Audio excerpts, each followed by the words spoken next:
उस साल उनके पेरेंट्स की मौत हो गई और कंपनी बैंकरप्सी की कगार पर थी।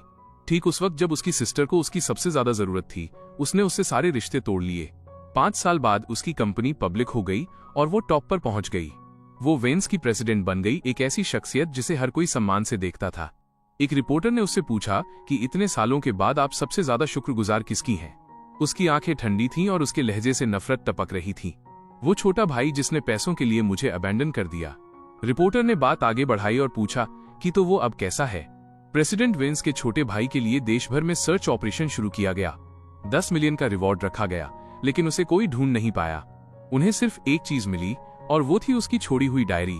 जब रिपोर्टर ने वो डायरी उसकी सिस्टर को दी तो वो वहीं जम गई। उसे लेते वक्त उसके हाथ कांप रहे थे, लेकिन अगले ही पल उसने उसे सीधे कचरे के डिब्बे में फेंक दिया। क्या ये नेट की कोई नई ट्रिक है या आप लोगों ने रेटिंग्स के लिए इसे खुद बनाया है? रिपोर्टर ने अपना सिर हिलाया और सावधानी से डायरी को वापस उठाया।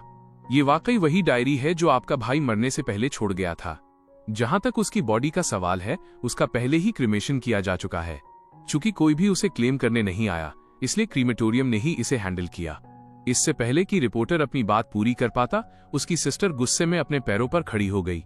ये मत सोचना कि वो ऐसा कुछ कर रहा है तो मैं उसे माफ कर दूंगी। जाकर नेट से कह दो कि अब मेरा एक भाई पहले से ही है, मेरे लिए वो अब कुछ भी नहीं है। अगर वो मर भी गया हो तो भी मुझे कोई फर्क नहीं पड़ता। रिपोर्टर ने उसे अजीब तरह से देखा और पूछा कि फिर हमें इस डायरी का क्या करना चाहिए? वेनेसा ने एक ठंडी हंसी हंसी और कहा कि आगे बढ़ो और इसे पढ़ो। मैं देखना चाहती हूं कि वो इस बात को कैसे घुमाने का प्लान बना रहा है।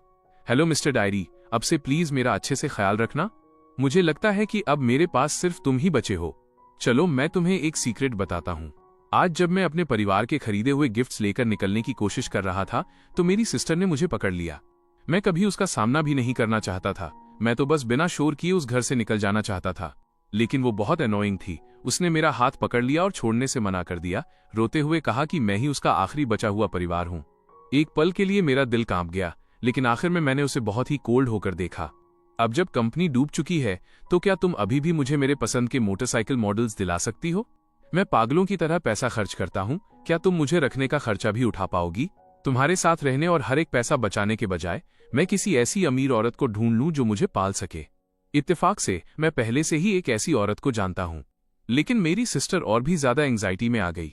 उसने डिमांड की कि मैं बताऊं वो इंसान कौन है और मुझे वार्न किया कि मैं बेवकूफ न बनूं। उसने यहां तक कहा कि वो अब से और ज्यादा मेहनत करेगी और बहुत सारा पैसा कमाएगी। उसने प्रॉमिस किया कि वो मुझे वैसी ही पैम्पर्ड यंग मास्टर वाली लाइफ देगी जैसी मेरी पहले थी। लेकिन गेस करो मैंने उससे क्या कहा? मैं बेवकूफ बनने के लिए तैयार हूं, तुम्हें उससे क्या? अगर तुम्हारे पास मुझे सपोर्ट करने की एबिलिटी और पैसा होता तो मैं अभी भी तुम्हारा अच्छा छोटा भाई होता और घर वापस आता। लेकिन तुम्हारे पास उतना पैसा कब आएगा? मेरी सिस्टर हमेशा बहुत प्राउड थी, फिर भी सिर्फ मुझे रोकने के लिए वो घुटनों पर बैठ गई। काफी पैथेटिक था ना? मैंने अपना चेहरा दूसरी तरफ घुमा लिया और इससे पहले कि वो देख पाती, मैंने अपनी आंखों के कोने से आंसू पोंछ लिए। मैंने उसे थप्पड़ भी मारा और कहा कि मुझसे चिपकी मत रहो और मेरा फ्यूचर बर्बाद करना बंद करो। मैं यहाँ तक कह गया कि मैं उसके साथ हमेशा के लिए रिश्ते तोड़ना चाहता हूँ। उस थप्पड़ ने वाकई उसे स्टन कर दिया। वो वहीं खड़ी रह गई और बस मुझे अपना सूटकेस ले जाते हुए देखती रही। सॉरी सिस, उसे दर्द हुआ होगा ना? उस पेज को खत्म करने के बाद रिपोर्टर ने एक लंबी सांस ली। उसे कभी उम्मीद नहीं थी कि सीईओ वेन्स अपने छोटे भाई पर इतना भरोसा करती थी। लेकिन जब कैमरा उनकी तरफ मुड़ा तो उनके चेहरे पर इमोशन का एक छोटा सा निशान भी नहीं था। वो अभी भी एकदम शांत और ठंडी थीं। उन्होंने बस इतना कहा, मुझे सच में पछतावा है। मुझे पछतावा है कि मैंने उस समय उसके साथ इतना अच्छा व्यवहार किया और एक आस्तीन का सांप पाला। मिस्टर डायरी, मैं फिर से वापस आ गया हूँ। आज मैं कुछ और टेस्ट करवाने दूसरे हॉस्पिटल गया था। सच कहूं तो मैं किसी भी चीज से ज्यादा ये चाहता था कि पहला डायग्नोसिस एक गलती निकले। उस तरह मैं वापस जा सकता था और अपनी सिस्टर को सॉरी बोल सकता था। अगर मैं बस हार मान लेता और अपना एटीट्यूड थोड़ा नरम कर लेता तो वो मुझे पक्का वैसे ही माफ कर देती जैसे वो हमेशा करती थी। लेकिन लाइफ इतने चमत्कार नहीं दिखाती है ना? उस उम्रदराज डॉक्टर ने मुझे गंभीरता से देखा और कहा, तुम्हारे पेरेंट्स कहाँ हैं? Primary liver cancer, last stage. तुम्हें तुरंत हॉस्पिटल में एडमिट होने की जरूरत है। सच कहूं तो उन्होंने जो कुछ भी कहा मुझे पूरी तरह समझ नहीं आया। लेकिन जिस पल मौत का एहसास हुआ मैं फूट फूट कर रोने लगा। मैं सिर्फ 18 साल का हूं। डॉक्टर ने मुझे दया की नजर से देखा। फिर उन्होंने मेरे हॉस्पिटलाइजेशन के लिए पेमेंट स्लिप प्रिंट की। मैं पेमेंट मशीन की तरफ भागा और एक नजर देखा। आखिर में मैं वैसे भी हॉस्पिटल से बाहर निकल गया। इसे भूल जाओ। इससे लिंक कार्ड मेरी सिस्टर का मेन अकाउंट था, इसलिए मुझे उसके कुछ पैसे बचाने चाहिए। मैं वैसे भी जल्दी ही मरने वाला हूं। उसके पैसे क्यों बर्बाद करना। उसकी हर एक सेंट बहुत मेहनत से कमाई हुई थी। जब से मेरे पेरेंट्स के साथ काम करने वाला कॉन्ट्रैक्टर भाग गया था, पूरा प्रोजेक्ट बर्बाद हो गया और उसके साथ कैश फ्लो भी खत्म हो गया। मेरे पेरेंट्स प्रेशर से दब गए थे और इसे ठीक करने के लिए हर जगह भाग रहे थे। फिर एक बिजनेस डिनर से वापस आते समय उनका कार एक्सीडेंट हो गया और दोनों की मौत हो गई। उस पॉइंट से पूरी कंपनी का बोझ अकेले मेरी सिस्टर के कंधों पर आ गया। मैंने उन डेट कलेक्टर्स को अपनी आंखों से देखा था। अपने पैसे वापस पाने के लिए उन्होंने घर की हर कीमती चीज खाली कर दी और मेरी ओवरसीज स्टडीज के लिए रखे लाखों रुपयों को बचाने के लिए मेरी सिस्टर फर्श पर घुटनों के बल बैठ गई और उनके सामने गिड़गिड़ाई। लेकिन अंत में बैंक ने कर्ज चुकाने के लिए बची हुई सारी एसेट्स को जब्त कर लिया। मेरी सिस्टर ने हर मुमकिन जगह से पैसे उधार लिए और बिजनेस टेबल्स पर इतनी ज्यादा शराब पी कि उसे स्टमक ब्लीडिंग हो गई। उसे हॉस्पिटल में एडमिट कराया गया, लेकिन उसके पास न तो आराम करने का समय था और न ही ठीक से इलाज कराने के पैसे। इसलिए जैसे ही उसे होश आया, उसने खुद को चेकआउट कर लिया। फिर वो तुरंत क्लाइंट्स के पीछे भागने लगी, हर किसी से भीख मांगने लगी। सर्वाइवल के लिए खुद को पूरी तरह झुका दिया। मैं रोया और उससे भीख मांगी कि काम पर वापस जाने से पहले वो ठीक होने तक इंतजार करे। लेकिन उसने सिर्फ इतना कहा कि वो स्टील की बनी है और उसे कुछ नहीं होगा। मुझे बताओ, क्या मेरी सिस्टर थोड़ी बेवकूफ नहीं है? मैं सच में उसका कुछ बोझ उठाने में मदद करना चाहता था। मैं सच में उसे बताना चाहता था कि मुझे विदेश में पढ़ने की जरूरत नहीं है। अब मैं वो बिगड़ा हुआ यंग मास्टर नहीं रहा था। मैं वो सब छोड़ सकता था। मैं पार्ट टाइम काम पर भी जा सकता था और उसे सपोर्ट करने के लिए पैसे कमा सकता था। लेकिन मैंने कभी नहीं सोचा था कि सबसे खराब समय में मुझे ऐसी बीमारी हो जाएगी जो सबसे तेजी से पैसा खर्च करती है। मिस्टर डायरी, क्या आपको भी लगता है कि मैं बेकार हूँ? रिपोर्टर की आंखें लाल हो गईं। तो ऐसा लगता है कि आपके भाई के पास उस समय आपको छोड़कर जाने की वाकई अपनी वजह थी। इतनी कम उम्र में उसे लीवर कैंसर हो गया। ये वाकई दिल तोड़ने वाला है। वेनेसा ने एक ठंडी हंसी हंसी। एक बुरा नहीं है, ये दया वाला एक्ट काफी कन्विंसिंग है। रिपोर्टर कार्टर, उसे तुम्हें बेवकूफ मत बनाने दो। नेट हमेशा से एक झूठा रहा है। जब वो छोटा था, उसने एक बार हमारे पेरेंट्स से कहा था कि स्कूल छोड़ने के लिए उसके एंकल में मोच आ गई है। पूरा परिवार घबरा गया था और उसे सीधा हॉस्पिटल ले जाने से पहले उसके आसपास इकट्ठा हो गया था। वो एक्टिंग करने में हमेशा से बहुत अच्छा रहा है। मिस्टर डायरी, मैं कल रात फिर से सो नहीं सका।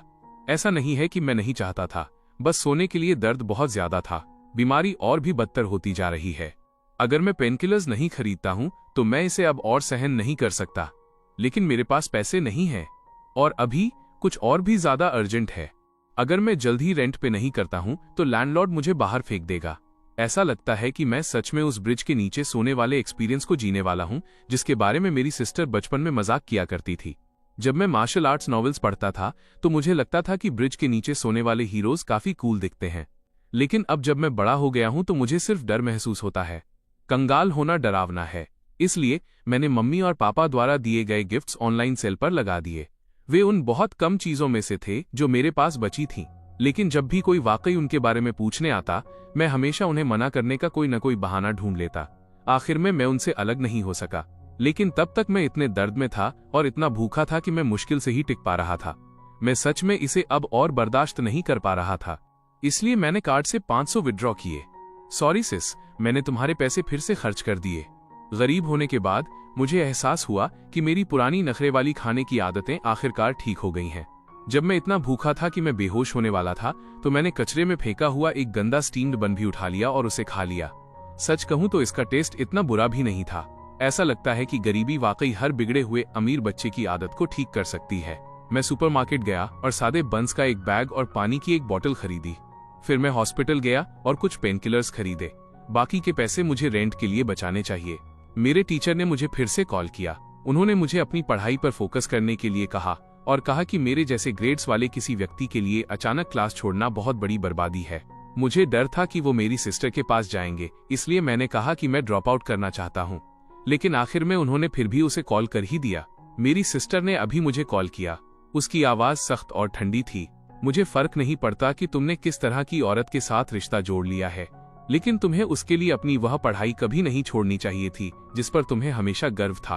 अगर तुम इसी तरह डूबते रहे तो तुम मम्मी और पापा का सामना कैसे करोगे? मैंने 10 दिनों से ज्यादा समय से अपनी सिस्टर की आवाज तक नहीं सुनी थी, लेकिन मुझे ये आधी जिंदगी जैसा महसूस हुआ। मैंने अपना मुंह ढक लिया ताकि मैं जोर से न रोऊं, लेकिन आंसू रुक ही नहीं रहे थे। सिस, मुझे तुम्हारी बहुत याद आती है। दूसरी तरफ वो इम्पेशेंट हो गई और उसने आखिरी लाइन बोली, अगर तुम इसे जारी रखते हो तो मैं वाकई तुम्हारी परवाह करना छोड़ दूंगी। उसके हैंगअप करने के बाद मैं बहुत बहुत देर तक रोया। मिस्टर डायरी, शायद मुझे आखिरकार अपनी सिस्टर को ब्लॉक कर देना चाहिए। कल मैं विड्रॉल पेपरवर्क का काम पूरा कर दूंगा। प्रेसिडेंट वेंस को कुछ पल के लिए सन्नाटे में खोते देख रिपोर्टर एक पल के लिए रुका, अपनी आंख के कोने से नमी पोंछी और पेज पलटा। मिस्टर डायरी, मैं शिफ्ट हो गया हूं। जिस इन में मैं रुक रहा था वो एक रात के 50 चार्ज करता था। वो बहुत महंगा था। मैंने पूरा दिन शहर में भागदौड़ की और आखिरकार मुझे शहर के साउथ साइड के एक रिमोट अर्बन विलेज में एक पुरानी सी छोटी जगह मिली जो एक रात के सिर्फ 30 चार्ज करती थी। कमरे में 4 बेड थे। एक अजीब सा मिडिल एज्ड आदमी। मेरे सामने एक आदमी रहता था और उसे देखते ही मैं डर गया। मैंने उस बड़ी बहन को थैंकफुल होकर देखा जो मेरे नीचे वाले बंक पर सोती थी। उसका नाम शियांग था, हालांकि सब उसे समर कहते थे। उसने मेरी तरफ देखा और मुस्कुराई। रिलैक्स करो, तुम्हारी बड़ी बहन तुम्हारे साथ है। सिस्टर समर वाकई बहुत अच्छी थीं। उस रात मेडिसिन लेने के बाद मैं बहुत अच्छी तरह सोया। मैंने एक सपना देखा जिसमें मम्मी और पापा मुझे और मेरी सिस्टर को डिज्नीलैंड ले गए थे। क्योंकि उन्हें पता था कि मुझे आयरन मैन पसंद है, मेरी सिस्टर मेरे लिए घंटों लाइन में खड़ी रही और जब आखिर में उसकी बारी आई तो उसने मेरा नाम पुकारा और मुझे सीधे आयरन मैन परफॉर्मर के सामने खड़ा कर दिया। आखिरकार मुझे अपने पसंदीदा हीरो के साथ फोटो खिंचवाने का मौका मिला और मैं इतना ज्यादा मुस्कुरा रहा था कि मेरी आंखें लगभग गायब ही हो गई थीं। मम्मी, पापा और मेरी सिस्टर थोड़ी दूर खड़े होकर मुझे मुस्कुराते हुए देख रहे थे, लेकिन फोटो के बाद जब मैं पीछे मुड़ा तो वे सब गायब थे और अचानक वह चमकता हुआ आसमान काला पड़ गया। मैं तुरंत डर गया, लेकिन मैंने कितनी भी कोशिश की, मैं उन्हें ढूंढ नहीं पाया। मैं घबराकर ठंडे पसीने में जाग गया। सिस्टर समर ने चिंता के साथ मुझे देखा और पूछा, क्या तुम ठीक हो? मैंने अपना सिर हिला दिया। फिर उन्होंने मुझसे पूछा कि मैं ऐसी जगह पर क्यों रह रहा हूँ। मैंने उन्हें सब कुछ बता दिया। मुझे नहीं पता क्यों, पर मुझे उन पर भरोसा हो गया था। सब सुनने के बाद उन्होंने एक शब्द भी नहीं कहा, बस मुझे गले लगा लिया। उनकी बाहें बहुत गर्म थीं। उन्होंने मुझे बताया कि वो एक अनाथ थीं और अडॉप्ट किए जाने के बाद उनके अडॉप्टिव फादर ने उन्हें अब्यूज किया था। आखिर में वो इसे और सहन नहीं कर सकीं और भाग गईं। अपनी टीन्स से ही वो सड़कों पर सर्वाइव कर रही थीं, हर तरह के लोगों से मिली थीं और खुद को प्रोटेक्ट करने के कई तरीके सीख लिए थे। उन्होंने मुझसे कहा, तुम्हारे जैसे किसी इंसान को मुझ जैसे किसी की जरूरत है जो तुम्हारा ख्याल रख सके। सिस्टर समर ने मुझे पैसे बचाने की हर तरह की छोटी छोटी ट्रिक्स सिखाई, जैसे सुपरमार्केट में एक्सपायर्ड फूड चेक करना। कुछ स्टोर्स आपको थोड़ा हर्जाना दे देते थे, कुछ नहीं, लेकिन कई आपको वो एक्सपायर्ड फूड फ्री में ले जाने देते थे। वो मुझे मार्केट से फेंकी हुई सब्जियों की पत्तियां उठाने भी ले जाती थीं, जिन्हें आंटी लोग फेंक देती थीं। अगर आप सड़ा हुआ हिस्सा काट दें और बाकी को गर्म पानी में उबाल लें तो वो पेट भरने के लिए काफी था। सिस्टर समर मुझे पार्ट टाइम काम दिलाने भी ले गईं ताकि मैं थोड़े एक्स्ट्रा पैसे कमा सकूं। मैंने सिर्फ एक दोपहर में 60 कमाए। उन पैसों को हाथ में लेकर मुझे पहली बार महसूस हुआ कि शायद मैं पूरी तरह बेकार नहीं हूं। मैं सोचने से खुद को रोक नहीं पाया कि अगर मैं हर दिन इतना कमा सकूं तो शायद मेरे मरने के बाद मैं अपनी सिस्टर के लिए कुछ पैसे छोड़ पाऊंगा। इस ख्याल ने मुझे जोर से हंसा दिया। सिस्टर समर ने मुझे ऐसे देखा जैसे मैं कोई इडियट हूं। तुम $60 के लिए इतने खुश हो? उन्होंने मेरे माथे पर हाथ मारा और मुझे होपलेस कहा। हर दिन उस डरावने आदमी से अलर्ट रहने के अलावा मुझे बाकी सबसे पहले जल्दी से हाथ मुंह धोकर बेड पर जाना पड़ता था, क्योंकि ये इन हर रात 10 बजे पानी और इलेक्ट्रिसिटी काट देता था। सच कहूं तो वहां बिताए गए दिन फिर भी काफी खुशनुमा थे। बिजली कटने का वक्त फिर से हो गया है। Good night. रिपोर्टर ने नोटिस किया कि जब वो उस गंदे आदमी वाले हिस्से पर पहुंचा तो हमेशा ठंडी रहने वाली प्रेसिडेंट वेंस ने भी चुपके से अपनी मुट्ठी भींच ली। उसने सोचा कि शायद प्रेसिडेंट वेंस अपने भाई से उतनी नफरत नहीं करती थी जितना वो दिखावा कर रही थी, लेकिन एक पल बाद उसे लगा कि शायद ये सिर्फ उसका वहम था। उसने पेज पलटा और पढ़ना जारी रखा। मिस्टर डायरी, मैं वहां से निकल गया क्योंकि कल उन्होंने मुझे खून की खांसी करते हुए देख लिया था। उनके पास खुद की कोई सेविंग्स नहीं थी, फिर भी उन्होंने मुझे हॉस्पिटल ले जाने की जिद की। उससे पहले मैंने उन्हें कभी नहीं बताया था कि मैं बीमार हूं। मैंने बस इतना कहा था कि मेरी सिस्टर के साथ अनबन हो गई है, इसलिए मैं घर से निकल गया हूं। लेकिन आखिरकार मैं उनसे ये छुपा नहीं सका। शायद मैं सच में बदकिस्मत हूं। मैं सिस्टर समर को अपने साथ नीचे नहीं खींचना चाहता और मैं इस नेक बड़ी बहन पर बिल्कुल भी बोझ नहीं बनना चाहता जिन्हें मैं इतने कम समय से जानता हूं। उन्होंने एक बार मुझे बताया था कि वो इतनी मेहनत इसलिए करती हैं क्योंकि एक दिन वो खुद की ऑटो रिपेयर शॉप खोलना चाहती हैं और उनका अपना एक घर हो। मैं तुम्हें इतनी कम उम्र में मरने नहीं दूंगी। जब उन्होंने ये कहा तो उनकी आंखों में एक जिद्दी आग थी। मैं मुस्कुराया और मैंने सिर हिला दिया, लेकिन मैं असल में सोच रहा था गुड बाय सिस। अगली सुबह जल्दी ही मैं अपना बचा कुचा सामान लेकर चुपचाप वहां से निकल गया। यहाँ उकड़ू बैठकर इतनी देर तक डायरी लिखने से मेरे पैर सुन्न हो गए हैं। मुझे 1 सेकंड आराम करने दो। ठीक है, मेरी हालत हाल ही में और खराब हो रही है। मुझे खून की खांसी आने लगी है। अभी कुछ देर पहले ही मुझे फिर से खून की उल्टी हुई। पास से गुजरने वाले लोग मुझे इस हाल में देखकर बुरी तरह डर गए। वे दूर ही रहे और दूर से मेरी तरफ इशारा करते रहे। मैंने खुद को समेट लिया और बहुत बहुत देर बाद अपना सिर उठाया। तभी मैंने नोटिस किया कि मेरी डायरी पर खून की बूंदें गिर गई थीं। मैंने जल्दी से उसे पहुंचने की कोशिश की, लेकिन मैं जितना रगड़ता दाग उतना ही फैलता जाता। सॉरी मिस्टर डायरी, मैंने तुम्हें भी गंदा कर दिया। मेरा ये मतलब नहीं था। बस दर्द इतना ज्यादा होता है कि मैं इसे कंट्रोल नहीं कर पाता। जब मैं वहां बैठकर रिकवर करने की कोशिश कर रहा था, तब फटे पुराने कपड़ों में एक आंटी मेरे पास आईं। उन्होंने मेरे हाथ में कुछ पैसे थमा दिए। मैंने कितनी भी मना करने की कोशिश की, उन्होंने पैसे वहीं फेंके और भाग गईं। मैं चुपचाप उनके पीछे गया और देखा कि उनके साथ उनके विकलांग पति थे। उनकी गोद में एक बहुत छोटा बच्चा था। उन्होंने अपने बाल पीछे किए, फिर नीचे झुककर बच्चे के गाल पर किस किया। उसके बाद वो तुरंत वापस आवाजें लगाने और फल बेचने में लग गईं। मैं वहां काफी देर तक खड़ा रहा, अंधेरा होने तक, और मेरा आधा शरीर ठंड से सुन्न हो गया था। उनके आधे से ज्यादा फल अभी भी नहीं बिके थे। उन्होंने एक आह भरी और उनके पति ने उन्हें कंफर्ट देने के लिए धीरे से कुछ शब्द कहे। उन दोनों ने अपना सामान पैक करना शुरू किया और बच्चे को अपने पास एक टोकरी में रख दिया। मैंने अपनी टोपी नीचे झुकाई और जल्दी से उनके पास गया। जब वो नहीं देख रही थीं, मैंने चुपचाप वो पैसे बच्चे के कपड़ों में डाल दिए। यह सुनकर वेनेसा ने ठंडे लहजे में कहा, अच्छी कहानी है। मैं 1 सेकंड के लिए इमोशनल होने ही वाली थी। अब क्या? उसकी शुगर मम्मी के पास पैसे खत्म हो गए, इसलिए उसने गुजारा करने के लिए फिक्शन लिखना शुरू कर दिया। रिपोर्टर कार्टर, अब और पढ़ने की जरूरत नहीं है। मैं खुद भी बेवकूफ हूं जो यहाँ बैठकर इतना समय बर्बाद कर रही हूँ। चूंकि वो मरने का नाटक कर रहा है और मेरा सामना करने बाहर नहीं आएगा, तो मैं बस यही मानूंगी कि वो सच में मर चुका है। वैसे भी मुझे फर्क नहीं पड़ता। ये कहकर वेनेसा खड़ी हो गई और बिना किसी हिचकिचाहट के मुड़कर चली गई। इंटरव्यू वहीं खत्म हो गया, लेकिन प्रोग्राम का वो एपिसोड इंटरनेट पर वायरल हो गया। लोगों ने जल्दी ही ये बात ढूंढ निकाली कि 5 साल पहले अपने भाई से रिश्ता तोड़ने के बाद प्रेसिडेंट वेंस को अक्सर एक साइकियाट्रिक क्लिनिक में आते जाते देखा गया था। इसलिए इंटरनेट पर ये कयास लगाए जाने लगे कि अपने पेरेंट्स को खोने और भाई के धोखे के बाद उनमें गंभीर साइकोलॉजिकल समस्याएं पैदा हो गई थीं। डिप्रेशन। बाद में जब कंपनी फिर से अपने पैरों पर खड़ी होने लगी, तो उन्होंने एक और छोटा भाई अडॉप्ट कर लिया, और प्रेसिडेंट वेंस के भाई द्वारा पीछे छोड़ी गई डायरी ने ऑनलाइन एक और भी बड़ा तूफान खड़ा कर दिया। कुछ लोगों ने नेट को कोसा और कहा कि वो अटेंशन पाने के लिए कुछ भी कर सकता है, यहाँ तक कि अपनी मौत का नाटक भी।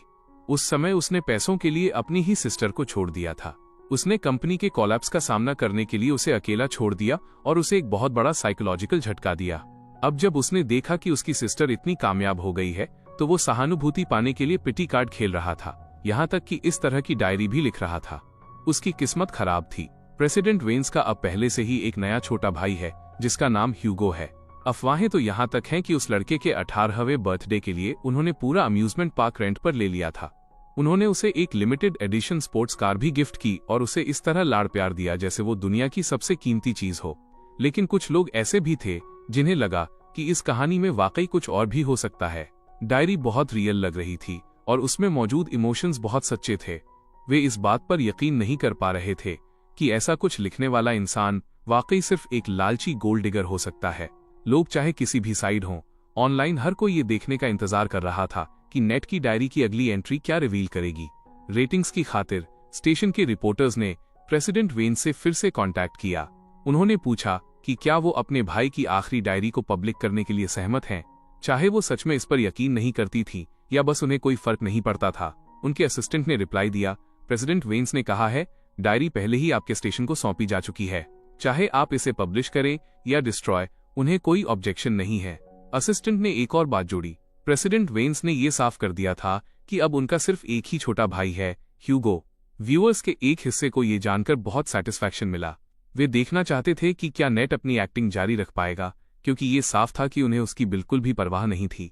ऑथराइजेशन मिलने के बाद स्टेशन ने जल्द ही एक लाइव प्रोग्राम एयर किया जिसका नाम था nets diary before death. Screen पर रिपोर्टर के चेहरे पर एक गंभीर एक्सप्रेशन था। आप सभी की तरह मैंने भी ये डायरी पहले से नहीं पढ़ी है। अब जब मुझे प्रेसिडेंट वेंस से ऑथराइजेशन मिल गया है, तो मैं आज इसे सबके साथ लाइव शेयर कर रहा हूँ। मैं बस उम्मीद करता हूँ कि लोग अपनी बातों में थोड़ी दया दिखाएंगे। एक ही पल में लाखों व्यूअर्स लाइव स्ट्रीम में उमड़ पड़े।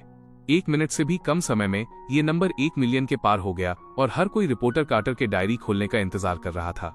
वेंस रेजिडेंस में असिस्टेंट आइवी ने एक कॉम्प्लिकेटेड एक्सप्रेशन के साथ प्रेसिडेंट वेंस की तरफ देखा। काफी देर हिचकिचाने के बाद वो आखिरकार बोली, प्रेसिडेंट वेंस, प्रोग्राम शुरू हो गया है। प्रेसिडेंट वेंस ने अपनी आंखें तक नहीं उठाई। मैंने पहले ही कहा था कि मैं उसके बारे में दोबारा कुछ नहीं सुनना चाहती। रिपोर्टर कार्टर ने एक लंबी सांस ली और डायरी खोली। मिस्टर डायरी, आज मुझे एक पप्पी मिला। पहले तो मैं इसमें इन्वॉल्व नहीं होना चाहता था, लेकिन वो अपनी घायल टांग घसीटते हुए मेरे पीछे आता रहा और पूरे समय कराता रहा।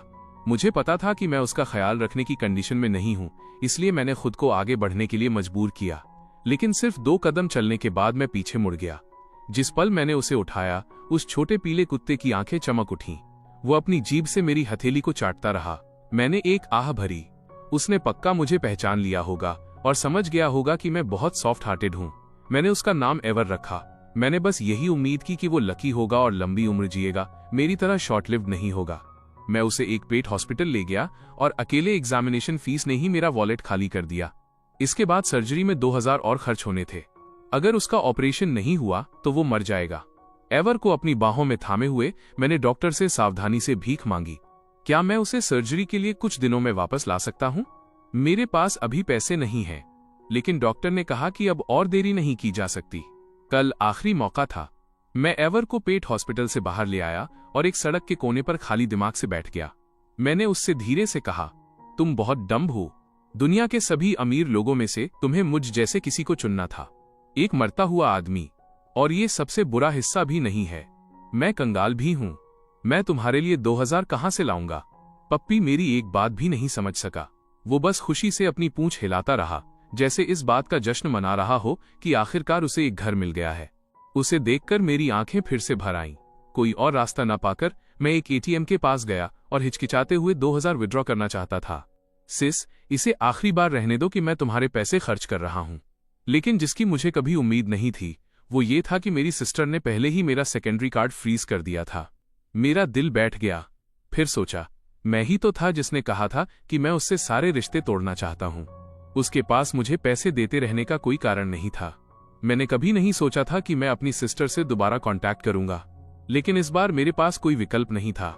ये एवर के लिए था, इसलिए मैंने उसका नंबर अपनी ब्लॉक लिस्ट से हटा दिया। फिर मैंने उसे कॉल किया। लाइन बहुत देर तक बजती रही। जब मुझे लगा कि वो फोन नहीं उठाएगी तो उसने आखिरकार जवाब दिया और ठंडी आह भरी, क्या अब उसे पछतावा हो रहा है? तुमने मुझे ब्लॉक किया और अब तुम ही मुझे पहले कॉल कर रहे हो। क्या तुम ही वो नहीं थे जिसने कहा था कि तुम मुझसे सारे रिश्ते तोड़ना चाहते हो?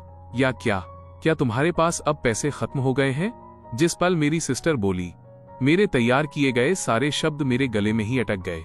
एक सेकंड के लिए मैं बस वहीं फोन काट देना चाहता था, लेकिन मेरी बाहों में एवर एक रिमाइंडर की तरह था, बोलो, मुझे बचाओ।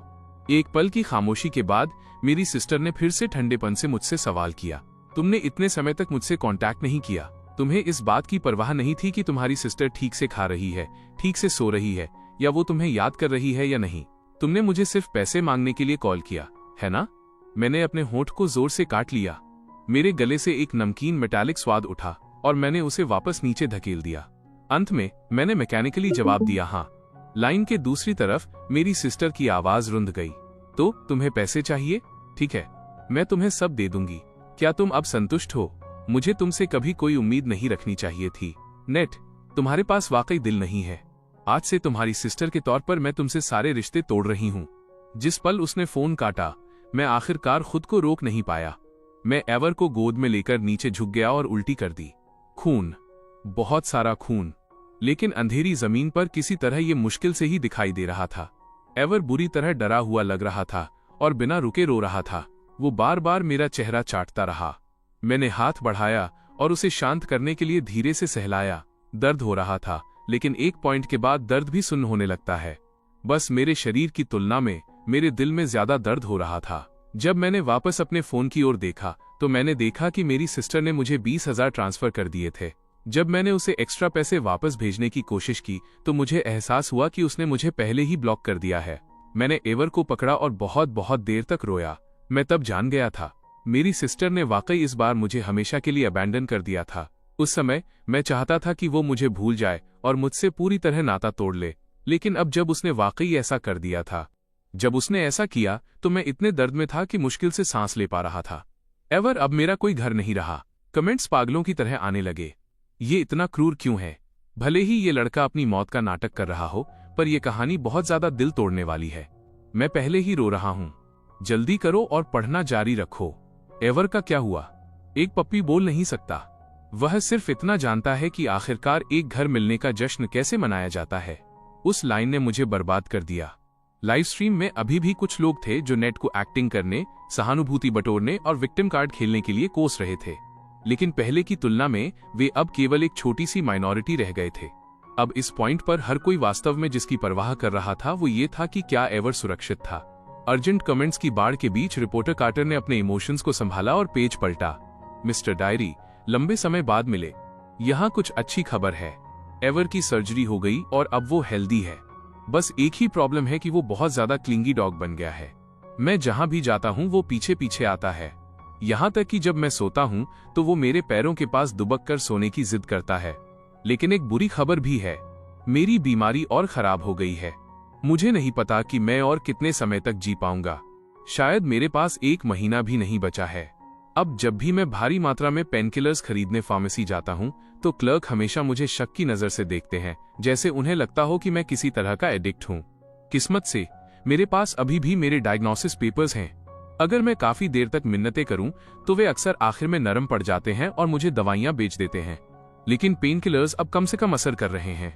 बस सोने के लिए मुझे हर बार पहले से ज्यादा दवा लेनी पड़ती है। कल जब मैं फ्लायर्स बांट रहा था, मैं अचानक सड़क किनारे गिर गया। एवर बुरी तरह डर गया था। वो मेरा चेहरा चाटता रहा और मुझ पर भौंकता रहा।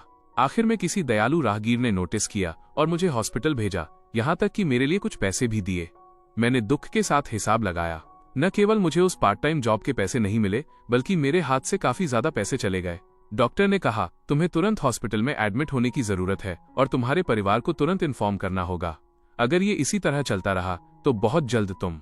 उन्होंने सेंटेंस कभी पूरा नहीं किया, लेकिन मैं पहले से ही जानता था कि उनका क्या मतलब था।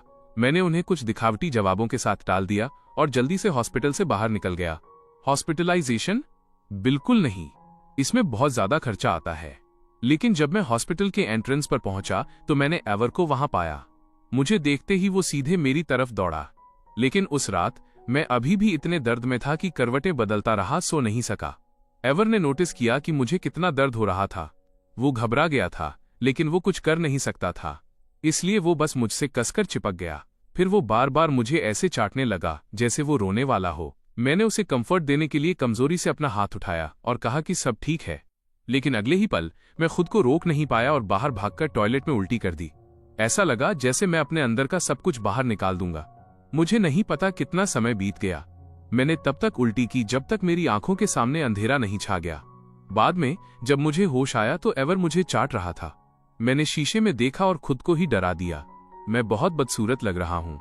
मेरे बाल पतले हो रहे हैं और मेरा चेहरा पीला पड़ गया है। वे गाल जो पहले गोल हुआ करते थे अब इतने धस गए हैं कि मेरी ठुड्डी नुकीली लग रही है। मेरी सिस्टर मजाक करती थी कि मेरे बेबी फेस की वजह से मैं पूरी तरह मासूम दिखता हूँ, लेकिन अब लगता है कि मैं वाकई इसी चेहरे के साथ हमेशा के लिए फंसने वाला हूँ। रहना, हमेशा यंग रहना आखिरकार इतनी अच्छी बात नहीं लगती। मैं धीरे धीरे बड़ा होना चाहता हूँ ताकि अपनी सिस्टर के साथ रह सकूं, उसे अपना परिवार शुरू करते देखूं, उसका करियर बनते देखूं और उसे एक खुशहाल परफेक्ट लाइफ जीते देखूं। मैंने अपना चेहरा धोया और खुद को चीयर अप करने के लिए अपने गाल थपथपाए। मुझे लगता है कि इसकी एक अच्छी साइड भी है। ये अच्छा है कि मेरी सिस्टर मुझे देख नहीं सकती कि मैं अब कैसा दिखता हूँ, वरना वो पक्का डर जाती। मैंने अपनी पेन किलर्स ली और मुश्किल से सो पाया। आधी रात को मेरा बुखार वापस आ गया। मिस्टर डायरी, बहुत दर्द हो रहा है। सच कहूं तो मुझे अपनी सिस्टर की बहुत बहुत याद आ रही है। मैं बस उसे एक आखिरी बार देखना चाहता हूँ, बस दूर से, उतना ही काफी होगा। ऐसी ख्वाहिश करना बहुत बड़ी बात तो नहीं है ना। मैं अब उसे देखने निकल रहा हूँ। मैं एवर को अपने साथ ले जा रहा हूँ। मैंने इसके लिए एक हैट, मास्क और ब्लैक ट्रेंच कोट तैयार किया है। पपराजी की तरह कूल लग रहा हूँ। मुझे बस उसे दूर से एक बार देखना है। मिस्टर डायरी, मैं वापस आ गया हूँ। मेरी सिस्टर पहले की तरह ही खूबसूरत और काबिल थी। वो और लंबी हो गई है, लेकिन वो पतली भी हो गई है। मैं पहले सिर्फ एक बार देखकर चले जाना चाहता था, पर वो बहुत नाखुश लग रही थी। वो पहले मुस्कुराना कितना पसंद करती थी, मुझे पता भी नहीं चला, और मैंने उसका पीछा करना शुरू कर दिया। मुझे नहीं पता था कि वो हॉस्पिटल क्यों जा रही थी, वो एक साइकोथेरेपिस्ट से क्यों मिल रही थी। उसके जाने के बाद मैंने उसके अटेंडिंग डॉक्टर से पूछा। उन्होंने मुझे बताने से मना कर दिया, ये कहकर कि ये पेशेंट की प्राइवेसी है। जब मैंने उनसे बार बार भीख मांगी, तब जाकर उन्होंने आखिरकार एक आह भरी और मेरी सिस्टर की कंडीशन के बारे में बात की। मेरी सिस्टर बीमार है, वो बहुत बीमार है। हमारे पेरेंट्स की मौत ने उसे बहुत गहरा सदमा पहुंचाया है, और मेरे चले जाने ने उसे खुद को और भी ज्यादा ब्लेम करने पर मजबूर कर दिया। उसे लगा कि वो बेकार है और मेरा ख्याल नहीं रख सकी, जिसकी वजह से मैंने उससे नफरत की और छोड़कर चला गया। इस वजह से मेरी सिस्टर ने खुद को चोट पहुंचाना भी शुरू कर दिया। मैं रोया, और रोते रोते मैं हंसने लगा। मेरी सिस्टर कितनी बेवकूफ है। बेकार तो साफ तौर पर मैं हूं। मुझे तो बस उसे नीचे खींचना आता है। वो दुनिया की सबसे अच्छी सिस्टर है। वो पूरे 1 साल तक अपनी पॉकेट मनी बचाती थी सिर्फ मुझे एक महंगा बर्थडे गिफ्ट देने के लिए। वो स्कूल में उन बुलीज को तब तक पीटती थी जब तक वे खड़े होने लायक न रहें, भले ही इसके लिए उसे सजा मिले। हमारे पेरेंट्स की मौत के बाद उसने सब कुछ संभाला और सारा प्रेशर अकेले अपने ऊपर ले लिया, और फिर भी मुझे एक कंफर्टेबल लाइफ दी। मैं उससे कभी नफरत कैसे कर सकता हूँ। रिपोर्टर कार्टर अचानक रुके और उन्होंने डायरी कैमरे को दिखाई। सबने नोटिस किया कि इस पेज पर साफ हैंडराइटिंग के अलावा आंसुओं की बूंदों के निशान भी थे जिन्होंने पेपर को भिगो दिया था और फिर वे सूख गए थे। वो पक्का बहुत देर तक रोया होगा। उसके आंसुओं ने डायरी के इस पूरे पेज को गीला कर दिया था। रिपोर्टर कार्टर की आंखें भी भीगने से नहीं रुक सकीं। उन्होंने अपनी आवाज को संभाला, जो गला रुंध जाने की वजह से कांप रही थी। मिस्टर डायरी, मैं बहुत बेकार हूँ। मैं कुछ नहीं कर सकता। मैंने बेबसी से अपनी सिस्टर को अपने पास से गुजरते देखा और मुझमें आगे बढ़कर उसे गले लगाने की हिम्मत तक नहीं थी। जिस छोटे से पल के लिए हमारी आंखें मिली, उसने अपनी नजरें फेर लीं। वो मुझे अब पहचान नहीं सकी। खैर, ये सही भी है। अभी किसी आधे इंसान, आधे भूत जैसे मॉन्स्टर जैसा दिख रहा हूँ। यही सबसे अच्छा है कि वो मुझे फिर कभी न देखे। मैं उसे दुखी नहीं करना चाहता, मिस्टर डायरी। मैंने अपना मन बना लिया है। इतने दर्द में मरने के बजाय क्यों न मैं अपनी शर्तों पर अपनी जिंदगी खत्म कर दूं? क्या आपको लगता है कि मैं सही कर रहा हूं? बीमारी वाकई मेरे दिमाग के साथ खेल रही है। मैं हर वक्त आपसे बात करता रहता हूं और एवर से बात करता हूं, जैसे तुम लोग वाकई मुझे जवाब दे सकते हो। लेकिन एवर का क्या होगा? मैं उसे ऐसे ही पीछे नहीं छोड़ सकता। मैं एवर को अपनी सिस्टर को देना चाहता हूं ताकि वो उसके साथ रह सके। इस तरह एवर का ख्याल भी रखा जाएगा। मैं सच में बहुत स्मार्ट हूं। लेकिन फिर मुझे अचानक याद आया कि कल मेरा बर्थडे है। मुझे लगता है कि मैं एक और दिन रुकूंगा। मैं अपने बर्थडे पर मरना नहीं चाहता। पिछले साल मेरे 17वें बर्थडे पर मम्मी और पापा ने सिर्फ मेरे लिए एक custom limited edition gaming setup बनवाया था। उसे खोलने के बाद पापा मेरा कंधा थपथपाते रहे और हंसते हुए कहते रहे कि मैं सबसे कूल बच्चा हूं। मेरी सिस्टर ने भी मुझे एक मैकेनिकल वॉच दी थी जिसकी सतह रोशनी में चमक रही थी। वो जाहिर तौर पर बहुत महंगी थी, लेकिन वे सभी गिफ्ट्स अब जा चुके थे। बाकी एसेट्स के साथ उन्हें भी ले लिया गया। सब कुछ जब्त हो गया। अब मेरे पास सिर्फ वही गिफ्ट्स बचे हैं जिनकी कीमत ज्यादा नहीं थी। मैं जहां भी जाता हूं उन्हें अपने साथ रखता हूं। यहां तक कि जब मेरे पास खाने के लिए पैसे नहीं बचे थे, तब भी मैं उनमें से एक को भी बेचने की हिम्मत नहीं कर पाया। जब मैं सोता हूं तो मैं उस ब्राउन टेडी बेयर को पकड़ता हूं जो मम्मी ने मुझे तब खरीदा था जब मैं 8 साल का था। मुझे लगता है जैसे मैंने उन्हें पकड़ा हो। मम्मी, पापा और मेरी सिस्टर ने एक बार मुझसे कहा था कि जब मेरा बालिग होने का दिन आएगा तो वे मेरे 18 साल के होने का जश्न मनाने के लिए अब तक की सबसे ग्रैंड बर्थडे पार्टी देंगे। लेकिन अब लगता है कि मेरे साथ सिर्फ एवर ही बचा है। जब मैं उसे पकड़ता हूं तो वही इकलौती गर्माहट है जो मेरे पास बची है। एवर को मेरी फीलिंग्स का एहसास हो गया था। वो अपनी गीली जीभ से मेरी हथेली और गाल को बार बार चाटने लगा, जैसे वो मुझे वापस जिंदगी की गर्माहट देने की कोशिश कर रहा हो। इससे थोड़ी गुदगुदी हुई और आखिर में मैंने मुस्कुराते हुए एवर को एक बार किस किया। मैं उसे एक केक शॉप पर ले गया क्योंकि मैं खुद के लिए एक छोटा सा केक खरीदना चाहता था। पहले जब मेरे बर्थडे होते थे तो मुझे मम्मी पापा द्वारा ऑर्डर किए गए 3 या 4 मंजिल वाले केक पसंद भी नहीं आते थे। लेकिन अब जब इतने समय से मुझे केक नहीं मिला था तो मेरे मुंह में पानी आ रहा था। मैं काफी देर तक वहां खड़ा रहा। सैकड़ों की कीमत वाले प्राइस टैग को देखकर मेरा दिल दुख रहा था। क्लर्क चिढ़कर मेरे पास आई और पूछा, खरीद रहे हो या नहीं? अगर नहीं तो आगे बढ़ो। फिर उसने मेरी गोद में एवर को देखा और माथा सिकोड़ा। स्टोर में पेट्स अलाउड नहीं है, लेकिन मैंने अभी अभी एक आदमी को पूडल लेकर अंदर आते देखा था। शायद इसलिए क्योंकि एवर गंदा दिख रहा था और मेरे पास उसे नहलाने के लिए पेट सैलून ले जाने के पैसे नहीं थे। मैंने बार बार माफी मांगी। और अंत में मैंने उनका सबसे सस्ता चॉकलेट केक कप खरीदा जो 20 बक्स का था। मुझे पार्क में एक बेंच मिली और मैं एवर को गोद में लेकर बैठ गया। वहां कोई कैंडल नहीं थी, इसलिए मैंने बस अपने दिमाग में चुपचाप मोमबत्ती बुझाने की एक्टिंग की। फिर मैंने आंखें बंद की और एक विश मांगी। मैंने विश मांगी कि एवर हमेशा सुरक्षित रहे। मैंने अपनी सिस्टर के लिए विश मांगी कि वो खूब तरक्की करे, लंबी उम्र जिए और उसकी लाइफ खुशहाल हो। जब मैंने आंखें खोली तो मैंने केक का कुछ हिस्सा एवर को खिलाया। वो खुशी खुशी उसे खाने लगा, जैसे वो मेरे साथ मेरे बालिग होने का जश्न मना रहा हो। मुझे खुद भी इसकी बहुत क्रेविंग हो रही थी, लेकिन सिर्फ कुछ बाइट्स के बाद मैं एक तरफ झुका और सब कुछ उल्टी कर दिया। आखिर में मैं फिर भी एवर को एक पेट शॉप पर ले गया और उसे साफ करवाने के लिए 200 खर्च किए। मालिक ने कहा कि उसने आज तक इतना वेल बिहेव छोटा कुत्ता कभी नहीं देखा। मैंने साफ और फ्लफी एवर को वापस अपनी गोद में ले लिया। उसकी खुशबू इतनी अच्छी थी कि मैं गहरी सांस लिए बिना नहीं रह सका। एवर वो गिफ्ट है जो स्वर्ग ने मुझे दिया है, और अब मैं वो गिफ्ट अपनी सिस्टर को देना चाहता हूँ। मुझे उम्मीद है कि वो मेरे लिए एवर का अच्छे से ख्याल रख पाएगी, और मुझे उम्मीद है कि एवर मेरी जगह उसके साथ रह सकेगा। जहां तक कार्ड में बचे 20,000 की बात है, मैं उन्हें भी चुपके से अपनी सिस्टर के दरवाजे की दरार से अंदर डालना चाहता हूँ। अगर कुछ अनहोनी नहीं हुई तो शायद ये अब कभी अपडेट नहीं होगा, क्योंकि कल मैं मम्मी और पापा से मिलने दूसरी दुनिया में जा रहा हूँ। मिस्टर डायरी, मुझे तुम्हारी और एवर की बहुत याद आएगी। मैं तुम पर और अपनी सिस्टर पर भी नजर रखूंगा। मैं हमेशा तुम्हारा ख्याल रखूंगा। कहानी यहीं खत्म होनी चाहिए थी, लेकिन रिपोर्टर कार्टर ने सहज रूप से अगला पेज पलटा और उस पर लिखे शब्द देखे। सॉरी एवर, मैं तुम्हारा ख्याल नहीं रख सका। क्या मेरी सिस्टर को लगा कि तुम पहले से किसी और के हो, या क्या वो तुम्हें चाहती ही नहीं थी? मैं ज्यादा दूर नहीं छुपा था, ये सोचकर कि मेरी सिस्टर जब एवर को अपने साथ ले जाएगी तभी मैं वहां से जाऊंगा। लेकिन एवर पट्टे से छूट गया और सीधे मेरी तरफ भागा। अगर मैंने खुद उसे अपनी सिस्टर के हाथों में सौंपा होता तो क्या वो ठीक रहता? मैं रोता रहा और बार बार एवर से भीख मांगता रहा, मुझे छोड़कर मत जाओ, प्लीज मुझे छोड़कर मत जाओ।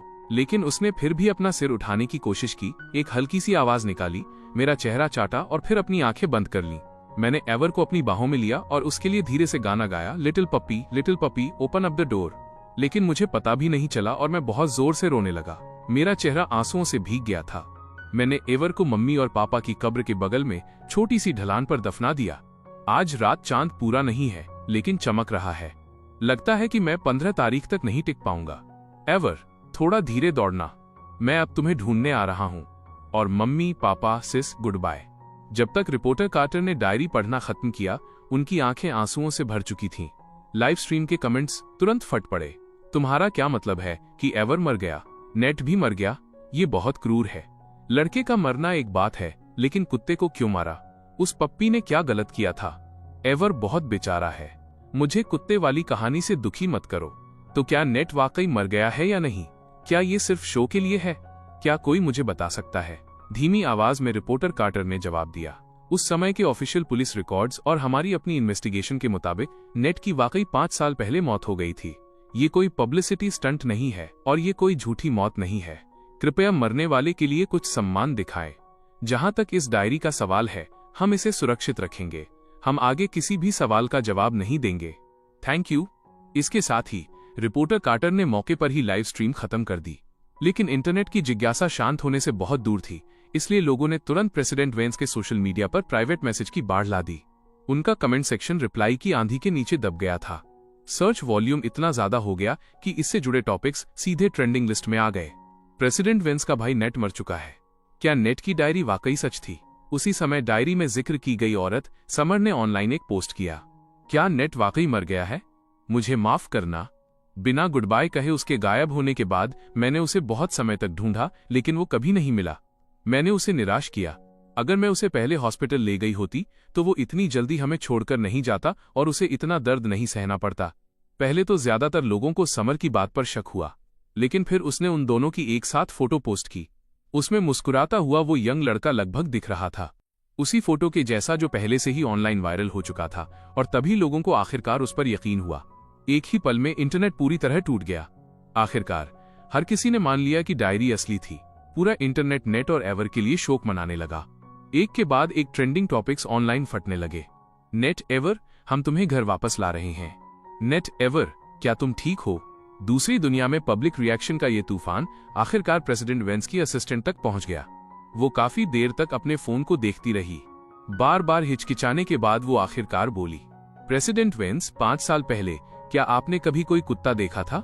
एक हल्के पीले रंग का। प्रेसिडेंट वेंस ने उसे कंफ्यूजन में देखा, फिर एक पल के बाद अपना सिर हिलाया। उस दिन जब मैं ऑफिस से घर आई थी, मैंने एंट्रेंस पर पिलर के पास एक छोटा कुत्ता बंधा हुआ देखा था। उसका फर हल्का क्रीमी येलो था, उसकी नाक पिंक थी और वो साफ सुथरा और प्यारा लग रहा था। एक नजर में ही साफ था कि वो किसी का पालतू है। मुझे याद आया कि उसे भी छोटे जानवर पसंद थे, इसलिए मैं पास गई और उसे सहलाया। कुत्ता बहुत वेल बिहेव्ड था। वो मुझे देखकर अपनी पूंछ हिलाता रहा। मैंने सोचा कि उसका मालिक जल्द ही वापस आ जाएगा, इसलिए मैं अंदर चली गई। उसके कुछ ही देर बाद मैंने बाहर शोर सुना। मैं खिड़की के पास गई और बाहर देखा तो मैंने एक यंग लड़के को सड़क के बीचों बीच उस छोटे कुत्ते को पकड़े हुए रोते हुए देखा। वो बहुत जोर जोर से रो रहा था। वही पक्का उस कुत्ते का मालिक रहा होगा। बाद में मैंने सुना कि कुत्ता अपने मालिक को नहीं ढूंढ पाया, घबरा गया, अपने पट्टे से छूट गया और एक कार ने उसे टक्कर मार दी। असिस्टेंट वहीं जम गई और फिर उसका फोन अचानक बज उठा। उसने उन फाइल्स पर नजर डाली जो अभी अभी आई थीं और उसका दिल तुरंत बैठ गया। President Vance, I am sorry. इस दौरान मैंने आपकी पीठ पीछे डायरी की जांच की और मैंने आपके भाई के ठिकाने के बारे में भी पता लगाया। वो सच में मर चुका है। पुलिस ने 5 साल पहले ही उसका डेथ सर्टिफिकेट रजिस्टर कर लिया था। ये सच है, इसे झूठ नहीं बनाया जा सकता। उसकी मौत जहर पॉइजनिंग से हुई थी और डायरी भी असली है। ये कहने के बाद असिस्टेंट की प्रेसिडेंट वेंस का रिएक्शन देखने तक की हिम्मत नहीं हुई। वो बस अपना सिर झुकाकर रिलेटेड रिपोर्ट्स खोल सकी। प्लीज इसे देखिए, ये वही है जो नेट के साथ हुआ था। इसके बाद उसकी डायरी आज पूरे इंटरनेट पर पब्लिक कर दी गई है। जब वो दरवाजे तक पहुंची तो वो खुद को एक आखिरी लाइन कहने से नहीं रोक सकी। आपके भाई ने वाकई बहुत बुरा वक्त देखा है।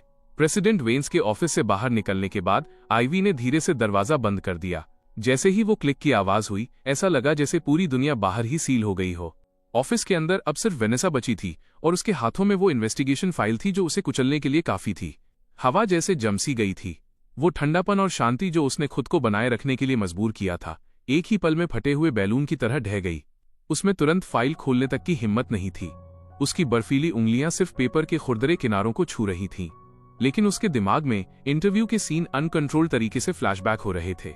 जिस पल रिपोर्टर कार्टर ने डायरी निकाली थी, उसके सीने में हुई वो बेचैनी, शक और दर्द की वे छोटी छोटी चुभन जिन्हें उसने डायरी पढ़ते समय दबा दिया था। और वो एक सेंटेंस में अपनी सिस्टर के साथ रहना चाहता था और ये पक्का करना चाहता था कि एवर का ख्याल रखने वाला कोई हो। उस समय उसने इसे नेट के अनाड़ी झूठों में से एक मानकर खारिज कर दिया था, लेकिन अब वे शब्द जहर भरी सुइयों की तरह एक के बाद एक उसके दिल में चुभ रहे थे। आखिरकार कांपते हुए उसने फाइल खोली। सबसे पहले पेज पर पुलिस द्वारा जारी किए गए डेथ सर्टिफिकेट की ब्लैक एंड व्हाइट फोटोकॉपी थी। उसका फॉर्मेट बहुत ही क्रूर और ठंडा था। नाम नेट, जेंडर मेल, मौत की तारीख 5 साल पहले की पतझड़। उस आखिरी फोन कॉल और उसकी मौत के बीच सिर्फ 3 महीने बीते थे। मौत का कारण जहर, पॉइजनिंग। मिलने की जगह शहर के किनारे नदी के पास एक छोटा सा बाग, ठीक उसी कब्र के पास जहां उसने लिखा था कि उसके पेरेंट्स की अस्थियां दफन थीं। बॉडी ढूंढने वाला व्यक्ति, सुबह की सैर पर निकला एक बुजुर्ग आदमी। अवशेषों का निपटान अनक्लेम्ड। नियमों के अनुसार फ्यूनरल होम द्वारा क्रिमेशन किया गया। अस्थियां अस्थायी रूप से स्टोर की गई थीं। बाद में स्टोरेज पीरियड खत्म होने पर उनका इकोलॉजिकल डिस्पोजल कर दिया गया।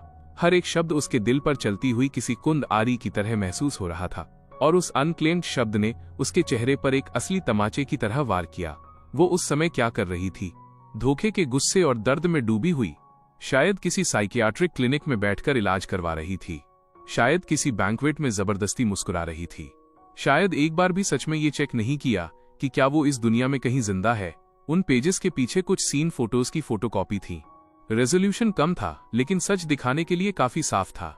एक यंग लड़का इतना दुबला कि लगभग सिर्फ हड्डियां बचा था।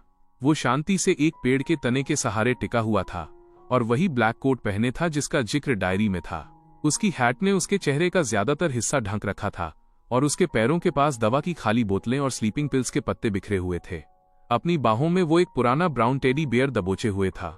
वेनेसा ने उसे तुरंत पहचान लिया।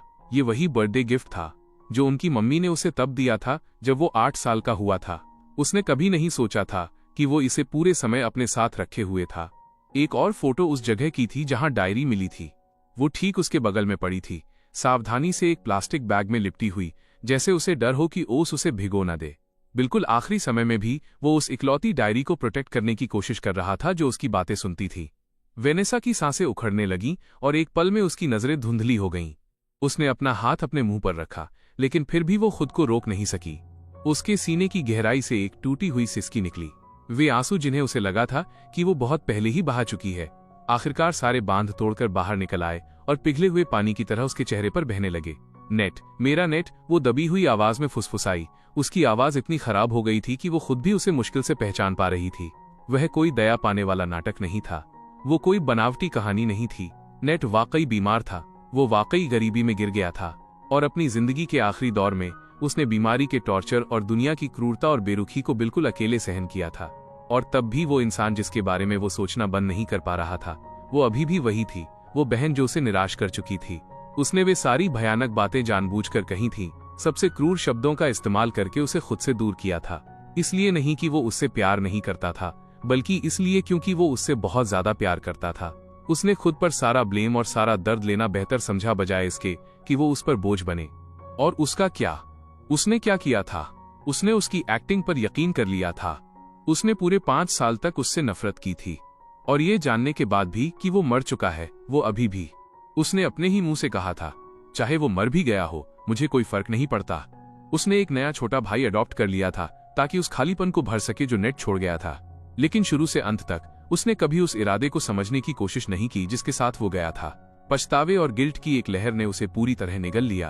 अचानक उसे अपनी आखिरी फोन कॉल याद आई जब उसने गुस्से में कहा था, मैंने तुम्हें अपने सारे पैसे दे दिए, क्या तुम अब सैटिस्फाइड हो?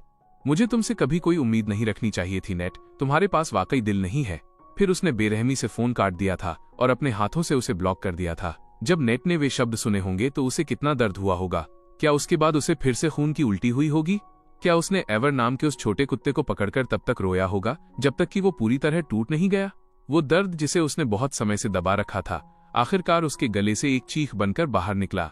वेनेसा अब खुद को और नहीं संभाल सकी। वो कुर्सी से फिसलकर कारपेट पर गिर गई, एक खोए हुए बच्चे की तरह खुद को समेट कर रोने लगी।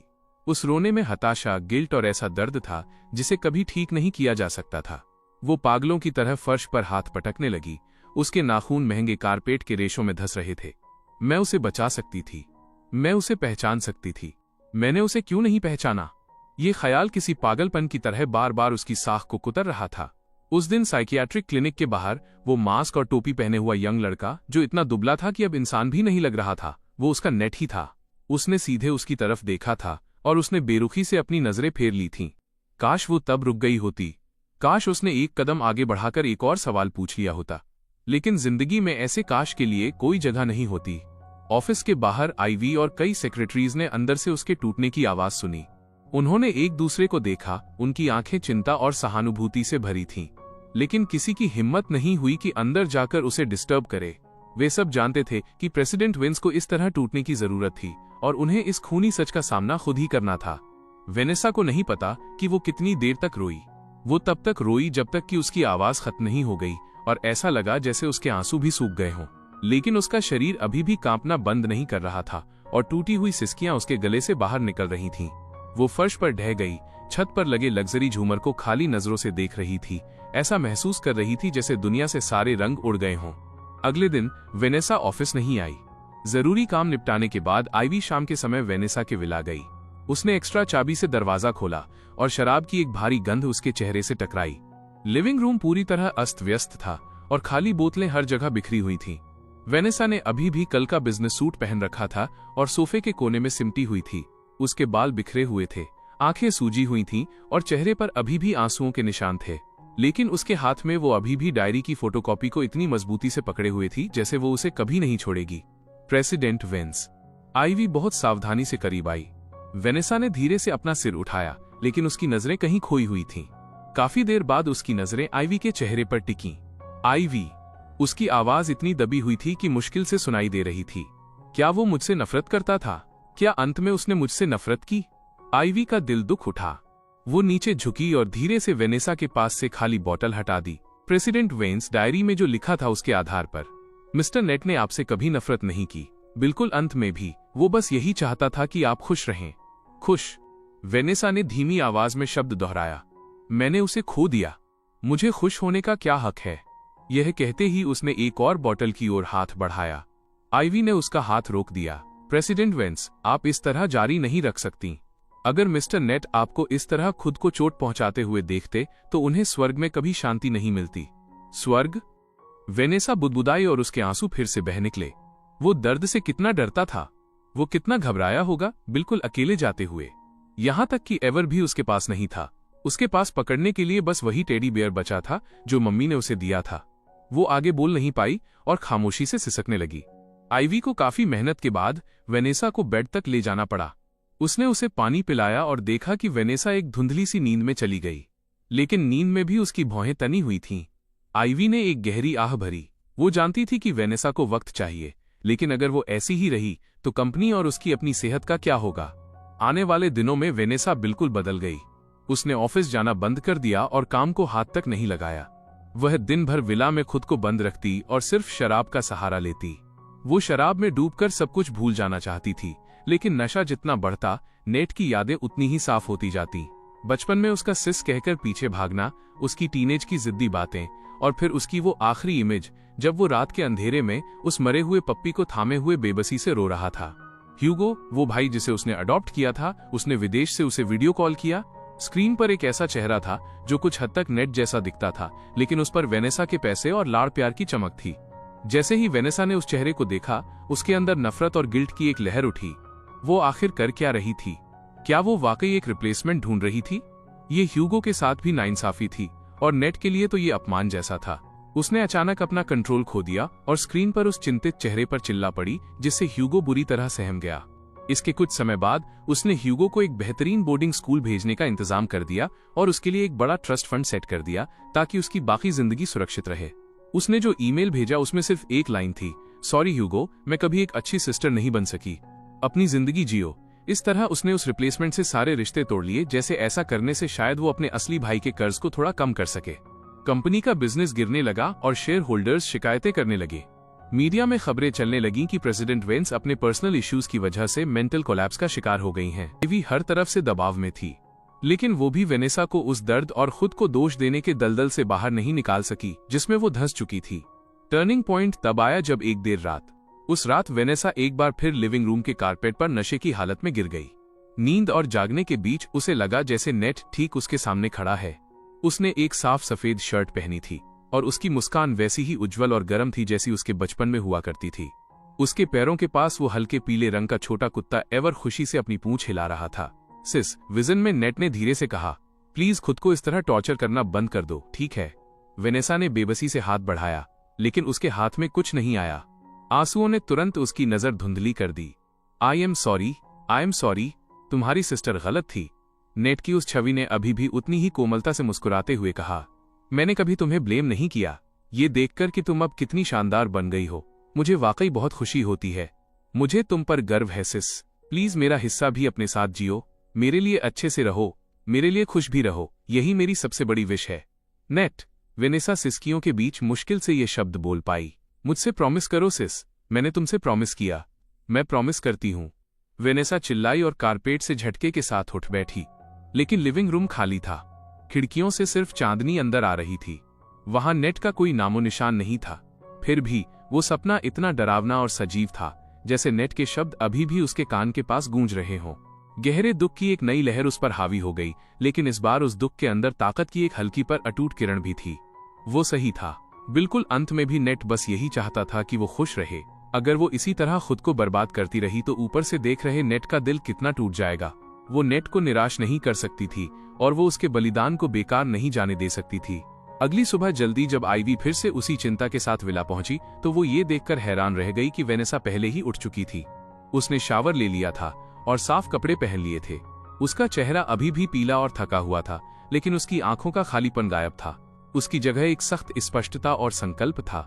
आइवी, जो भी बेस्ट प्राइवेट डॉक्टर मिल सके उससे कांटेक्ट करो। मुझे फुल मेडिकल चेकअप करवाना है और बोर्ड को नोटिफाई कर दो। हम आज दोपहर एक वीडियो मीटिंग कर रहे हैं। प्रेसिडेंट वेंस, आप। आइवी अभी बोल ही रही थी कि वेनेसा ने उसे बीच में ही टोक दिया। मैं अब ठीक हूँ। उसकी नजर खिड़की के बाहर चमकती धूप पर टिक गई। या यूं कहें कि मुझे नेट के लिए और अपने प्रायश्चित अटोनमेंट के लिए ठीक होना ही होगा। गजब की इच्छा शक्ति के साथ वेनेसा ने खुद को दोबारा खड़ा करना शुरू किया। उसने इलाज में पूरा सहयोग किया और शराब छोड़ दी। उसने खुद को खाने, सोने और एक नॉर्मल लाइफ की पटरी पर वापस लाने के लिए मजबूर किया। वो वापस काम में जुट गई, कंपनी के मामलों को पहले से भी ज्यादा अनुशासन और एफिशिएंसी के साथ संभालने लगी। बहुत जल्दी उसने कंपनी की गिरती हालत को संभाल लिया, लेकिन जो भी उसे जानता था वो बता सकता था कि वो प्रेसिडेंट वेन्स, जिसके अंदर कभी थोड़ी गर्माहट हुआ करती थी, अब जा चुकी है। अब वो एक सटीक और बेरहम मशीन की तरह थी, जैसे सिर्फ अंतहीन काम ही उसके अंदर के खालीपन को भर सकता हो। लेकिन काम के अलावा उसने एक गुप्त और दर्दनाक खोज भी शुरू की। वो नेट के जीवन के आखिरी दौर की हर निशानी को वापस पाना चाहती थी। वो जानना चाहती थी कि उसके भाई ने उन 5 महीनों में कैसे सरवाइव किया जब वो उसकी लाइफ से गायब थी। इसलिए सबसे पहले उसने आईवी से उस औरत समर को ट्रैक करने के लिए कहा। ऑनलाइन पोस्ट करने वाली उस औरत समर से वेनेसा ने आखिरकार एक शांत कैफे के प्राइवेट रूम में मुलाकात की। समर की पर्सनालिटी में सड़कों पर रहने वाली एक सख्ती और बेबाकी थी। वेनेसा को देखकर उसके चेहरे पर मिले जुले भाव थे, सहानुभूति भी, दोष भी और एक हल्की सी राहत भी कि आखिरकार ये दिन आ ही गया। समर ने एक शांत आह भरी और कहा, प्रेसिडेंट वेंस, आखिरकार आप आ ही गईं। मैंने पहले आपसे मिलने की कोशिश की थी, लेकिन आपकी असिस्टेंट ने मुझे रोक दिया। उस वक्त मुझे लगा था कि आपको अब नेट की कोई परवाह नहीं है। मुझे परवाह थी। वेनेसा की आवाज धीमी थी और उसमें एक ऐसी कपकपी थी जिसे वो छुपा नहीं सकी। मैं बस अंधी और बेवकूफ थी। प्लीज मुझे सब कुछ बताइए, नेट के बारे में हर एक बात। समर ने अपने सामने बैठी उस औरत को देखा जो बाहर से पावरफुल दिख रही थी, पर जिसकी आंखों में अथाह दुख था। आखिर में उसका दिल पिघल गया। समर ने बिल्कुल शुरुआत से कहानी सुनानी शुरू की, अर्बन विलेज के उस गंदे और टूटे फूटे इन से लेकर नेट की मासूमियत और उसकी जिद तक। उसने बताया कि कैसे बीमारी बढ़ने पर वो खून की खांसी करता था, पर फिर भी हॉस्पिटल जाने से मना कर देता था। समर ने बताया कि कैसे उसने बार बार दबाव डाला, तब जाकर उसे पता चला कि नेट को लाइलाज बीमारी, टर्मिनली इल है। उसने वेनेसा को यह भी बताया कि वो अपनी सारी जमा पूंजी नेट के इलाज में लगाने के लिए तैयार थी। वो बहुत ज्यादा समझदार था, समर ने कहा, इतना समझदार कि उसे देखना भी डर देता था। समर की आंखें लाल हो गईं और उसकी आवाज कांपने लगी। वो बार बार कहता था कि वो मुझे नीचे नहीं खींच सकता। उसने कहा कि मेरे लिए पैसे कमाना आसान नहीं है और मुझे वे पैसे अपनी ऑटो रिपेयर शॉप के लिए बचाने चाहिए, जिसे मैं एक दिन खोलना चाहती थी। जब वो वहां से गया तो अपने साथ सिर्फ कुछ कपड़े और वो पुराना टेडी बेयर लेकर गया। उसके बाद मैंने उसे बहुत ढूंढा। मैं हर उस जगह गई जहां वो जा सकता था, हॉस्पिटल्स, पार्क्स, अंडरपास और ब्रिजेस। पर यह शहर बहुत बड़ा था। मैंने कितनी भी कोशिश की वो मुझे नहीं मिला।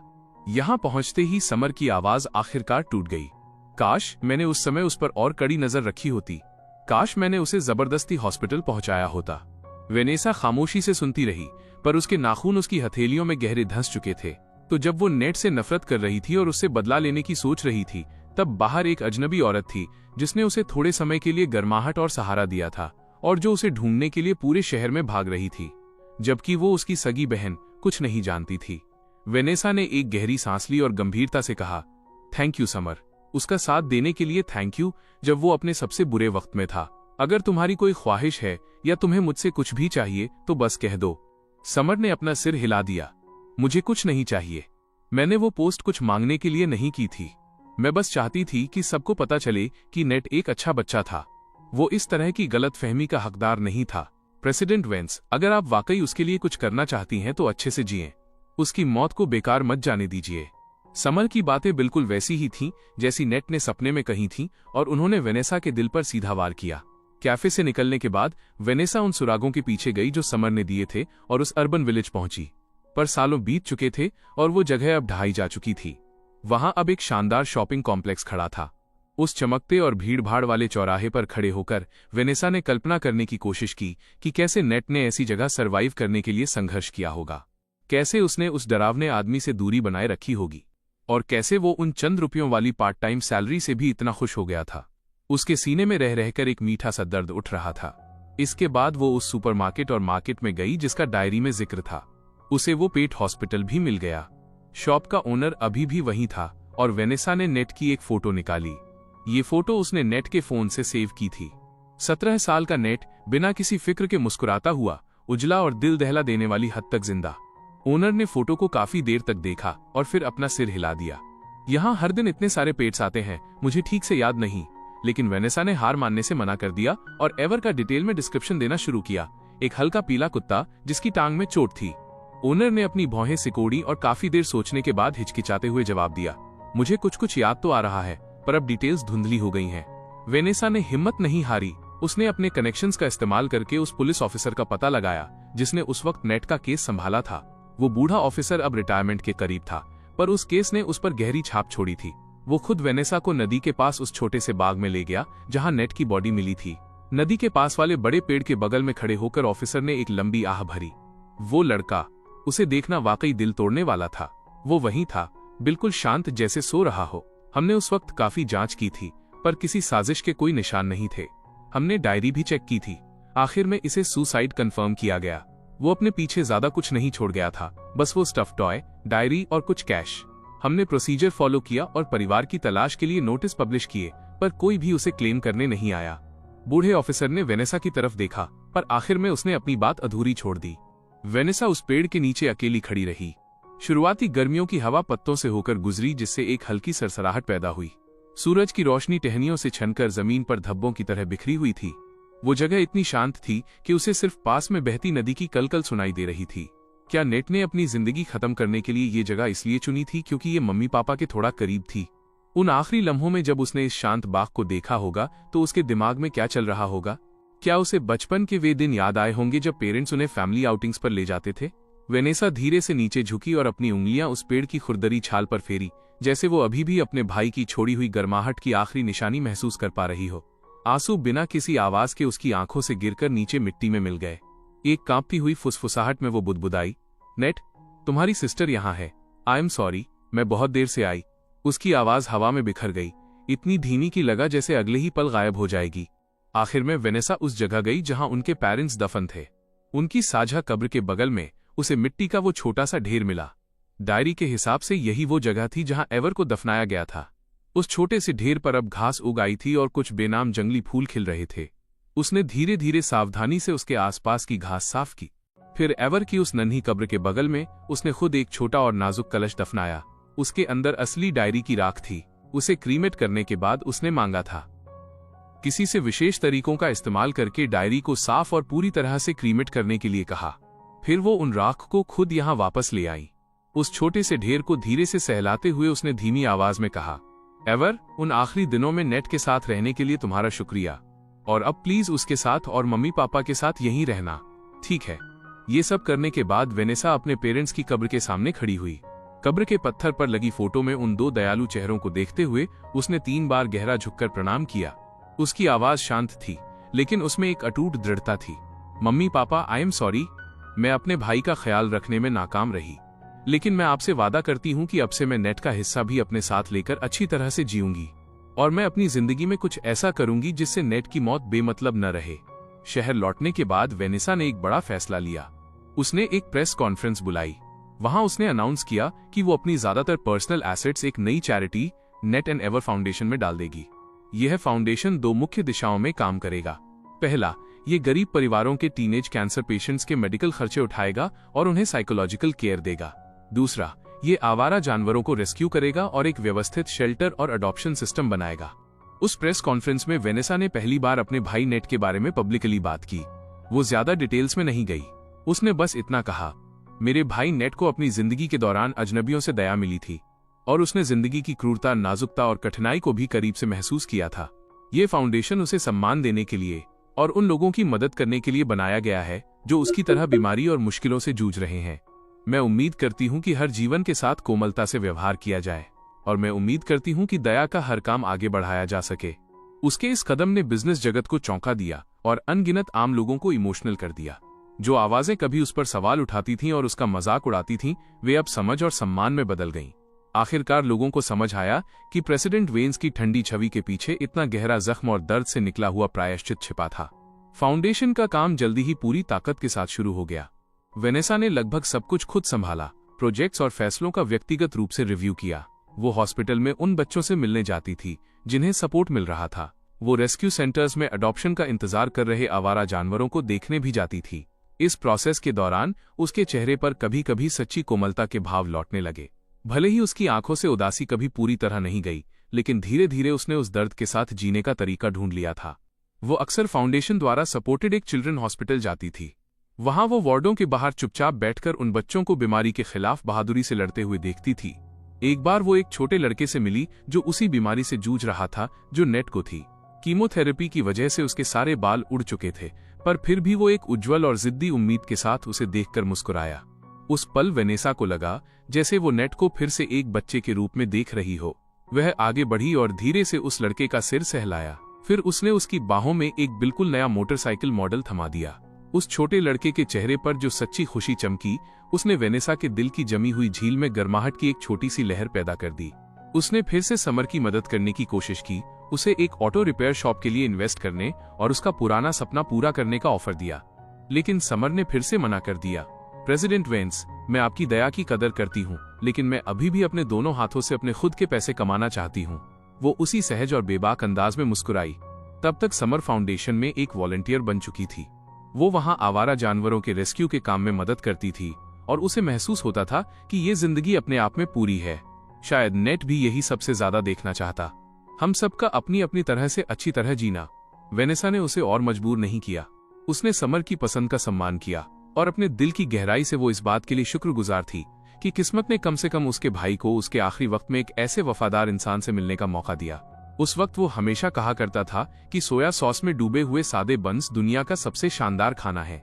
समर ने खिड़की के बाहर देखा। उसकी आवाज शांत और स्थिर थी, लेकिन मैं सच जानती थी, ऐसा नहीं था कि उसे वाकई वो बहुत टेस्टी लगता था। वो बस इतना भूखा था कि उसके पास कोई और चारा नहीं था। और फिर भी हर बार जब वो इसके बारे में बात करता, उसकी आंखें ऐसे चमक उठती जैसे वो कोई शाही दावत खा रहा हो। वेनेसा वहां उसके बगल में बैठी खामोशी से सुनती रही।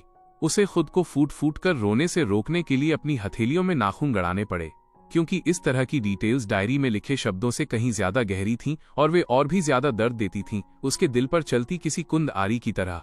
अब उसे वाकई समझ आया कि कैसे नेट ने कड़ाके की ठंड में ठंडे पानी के साथ सादे बंस खाकर वक्त गुजारा होगा। अब उसे समझ आया कि कैसे वो दर्द से कांपते हुए बेड के कोने में सिमट जाता था, फिर भी खुद को कोई आवाज न निकालने के लिए मजबूर करता था। और अब उसे समझ आया कि कैसे उस छोटे कुत्ते एवर ने अपने सबसे टूटे हुए लम्हों में उसकी गीली जीभ से उसके आंसू पहुंचे होंगे। उसने समर से उस अर्बन विलेज का एड्रेस लिया जहां नेट कभी रहता था। भले ही वो जगह बहुत पहले ढहाई जा चुकी थी और वहां ऊंची इमारतें खड़ी हो गई थी, फिर भी वो समय समय पर खुद वहां ड्राइव करके जाती, सड़क किनारे गाड़ी पार्क करती और बस वहां बैठी रहती। वो बस वहां बैठकर उन नई बनी इमारतों को देखती रहती और कल्पना करती कि कैसे नेट ने अपने उस मरते हुए शरीर को वहां घसीटा होगा और किसी तरह वहां सरवाइव करने के लिए खुद को मजबूर किया होगा। ऑफिस में वो अभी भी सब कुछ परफेक्ट तरीके से संभालती थी, लेकिन उसके अंदर की वो पुरानी बेरहमी और हर चीज को निगल लेने वाली होड़ अब फीकी पड़ गई थी। उसने धीरे धीरे हर छोटी डिटेल को खुद कंट्रोल करने के बजाय दूसरों को पावर देना शुरू कर दिया। बाहर लोग कहते थे कि अपने भाई के साथ जो हुआ उसके बाद प्रेसिडेंट वेंस ने अब सब कुछ समझ लिया है और खुद को पूरी तरह चैरिटी के लिए समर्पित कर दिया है। सिर्फ आईवी जानती थी कि वेनेसा को अंदर से कभी सच्ची शांति नहीं मिली। उसकी स्टडी में डायरी की फोटोकॉपी इतनी बार पढ़ी गई थी कि उसके किनारे घिसकर नरम पड़ गए थे। उसके बगल में डॉक्यूमेंट्स के ऊंचे ढेर लगे थे, लीवर कैंसर का इलाज, end of life care, psychological intervention, हर तरह का मटेरियल जिसकी कल्पना की जा सकती थी। ऐसा लगता था जैसे उसने अपनी जिंदगी को एक कभी न खत्म होने वाले रिसर्च प्रोजेक्ट में बदल दिया हो, और उस प्रोजेक्ट का सब्जेक्ट वो छोटा भाई था जिसे उसने बहुत गहरा धोखा दिया था। नेट, ऐसा लग रहा था जैसे वो अपने दिमाग में बार बार उस अतीत को सुधारने की कोशिश कर रही हो जिसे कभी सुधारा नहीं जा सकता। इससे पहले कि किसी को एहसास होता, समय तेजी से बीत गया। उस डायरी लाइव स्ट्रीम को 3 साल बीत चुके थे जिसने पूरे देश को हिलाकर रख दिया था। नेट एंड एवर फाउंडेशन अब तक हजारों परिवारों की मदद कर चुका था। वेनेसा को खुद इसके लिए कई सम्मान मिले थे, लेकिन एक बारिश वाली दोपहर उसे अचानक विदेश से एक फोन आया। ये ह्यूगो था, वो छोटा भाई जिसे उसने कभी अडॉप्ट किया था। फोन की दूसरी तरफ ह्यूगो की आवाज हिचकिचाती हुई और डरी हुई थी। मैं उस घर में कुछ पुरानी चीजें सेट कर रहा था जो उसने विदेश में छोड़ा था, और मुझे स्टोरेज में गहराई में छुपा हुआ एक फोटो एल्बम मिला। यह नेट के बचपन की तस्वीरों से भरा हुआ है, और वहां डायरी के कुछ पुराने पेज भी थे जो आपने तब लिखे थे जब आप छोटी थीं। वे पेज जो आपने कभी किसी को नहीं दिखाए। उन्हें पढ़ने के बाद मुझे एहसास हुआ कि शायद कुछ ऐसी चीजें हैं जो आप भी भूल चुकी हैं। ये मम्मी और पापा की मौत के ठीक पहले और बाद के समय के बारे में है। ऐसे सच जो धुंधले हैं, जिन्हें जानबूझकर छुपाया गया है। वेनेसा का हाथ फोन पर थोड़ा कांपा। खिड़की के बाहर बारिश की बूंदें कांच पर टपक रही थीं, जिससे उसका सीना बेचैनी से भारी हो गया। उसने ह्यूगो से सब कुछ तुरंत वापस भेजने को कहा। कुछ दिनों बाद पैकेज आ गया। फोटो एल्बम के साथ कुछ पीले पड़ चुके पेज थे। वे नोट्स थे जो वेनेसा ने अपनी टीनेज के दौरान लिखे थे। हैंडराइटिंग तीखी और जल्दबाजी में लिखी गई थी, जिससे साफ पता चलता था कि उस वक्त वो कितनी परेशान थी। उनमें उसके पेरेंट्स के कार एक्सीडेंट से ठीक एक रात पहले का जिक्र था। उस रात घर में एक भयानक बहस हुई थी। वजह कंपनी का एक बड़ा फैसला था। उसके पिता उस पर दांव लगाने के लिए तैयार थे और उसकी मां उनका साथ दे रही थी। लेकिन छोटी वेनेसा ने अपनी पूरी ताकत से इसका विरोध किया था, यहां तक कि कड़वे शब्द भी कहे थे। अगर आप ऐसा करेंगे तो आप इस पूरे परिवार को ले डूबेंगे। वे डायरी के पेज पेरेंट्स के जिद्दी फैसले के प्रति उसकी नफरत और भविष्य के डर से भरे हुए थे। और बिल्कुल आखिरी लाइन में लिखा था, अगर ये परिवार एक दिन कभी टूटा तो ये पक्का उनकी ही गलती होगी। वक्त के नीचे दबे वे शब्द किसी जंग लगी चाबी की तरह थे, और एक ही क्रूर पल में उन्होंने वेनेसा की यादों का एक दरवाजा खोल दिया। एक ऐसा दरवाजा जिसे उसने अपनी पूरी ताकत से बंद कर रखा था। वो तुरंत कुर्सी पर ढह गई, उसके पूरे शरीर पर ठंडा पसीना आने लगा। तभी उसे आखिरकार याद आया कि जिस दिन उनके पेरेंट्स की मौत हुई थी, क्योंकि एक रात पहले उनकी बहुत भयानक बहस हुई थी, वो उन्हें विदा करने तक नहीं गई थी।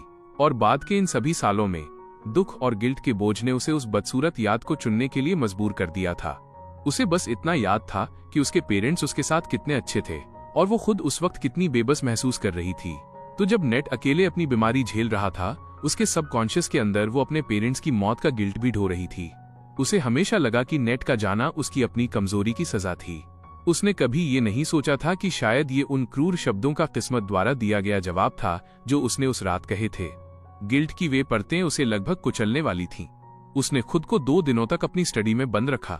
जब वो आखिरकार बाहर आई तो उसने आईवी से सिर्फ एक बात कही, मैं नेट, एवर, मम्मी और पापा से मिलने जा रही हूँ। सिमेट्री में नेट और एवर की साझा कब्र उनके पेरेंट्स की कब्र के ठीक बगल में थी। ये अरेंजमेंट उसने खुद बाद में करवाया था। फोटो में लड़के की मुस्कान अभी भी उतनी ही उज्जवल थी और एवर आज्ञाकारी बनकर उसके पैरों के पास बैठा था। वेनेसा बूंदाबांदी के बीच बिना छाते के ब्लैक कोट पहने वहां खड़ी थी। उसने काफी देर तक उस फोटो को देखा, फिर धीरे से घुटनों के बल बैठ गई। वो रोई नहीं, उसने बस अपना हाथ बढ़ाया और फोटो से पानी की बूंदें धीरे से पोंछ दी। नेट, मुझे लगता है कि तुम्हारी सिस्टर को अब कुछ समझ आया है। इतने समय तक मैं यही सोचती रही कि मैंने तुम्हें इसलिए खो दिया क्योंकि मैं काफी अच्छी नहीं थी, लेकिन अब पीछे मुड़कर देखती हूँ तो लगता है कि इसकी शुरुआत शायद उससे भी पहले हो गई थी। शायद हमारा परिवार पहले ही एक ऐसे रास्ते पर ढकेल दिया गया था जहां से वापस मुड़ना मुश्किल था। पापा उस जुए गैम्बल पर अड़े रहे और मम्मी उनके साथ खड़ी रहीं। मैं तब बहुत छोटी थी, बहुत लापरवाह थी, और फिर बाद में तुम्हारी वो शापित बीमारी आ गई। सब कुछ इस तरह उलझ गया कि वो वैसा बन गया जैसा वो बना। तुम्हारी सिस्टर गलत थी, मैं गलत थी क्योंकि मैं तब बहुत छोटी थी और मैंने ऐसी बातें कहीं जिन्हें माफ नहीं किया जा सकता। मैं गलत थी क्योंकि बाद के सालों में मैं खुद को साबित करने के जुनून में इतनी पागल थी कि मैंने तुम्हारी उस नासमझ और दिल तोड़ने वाली एक्टिंग को नहीं पहचाना।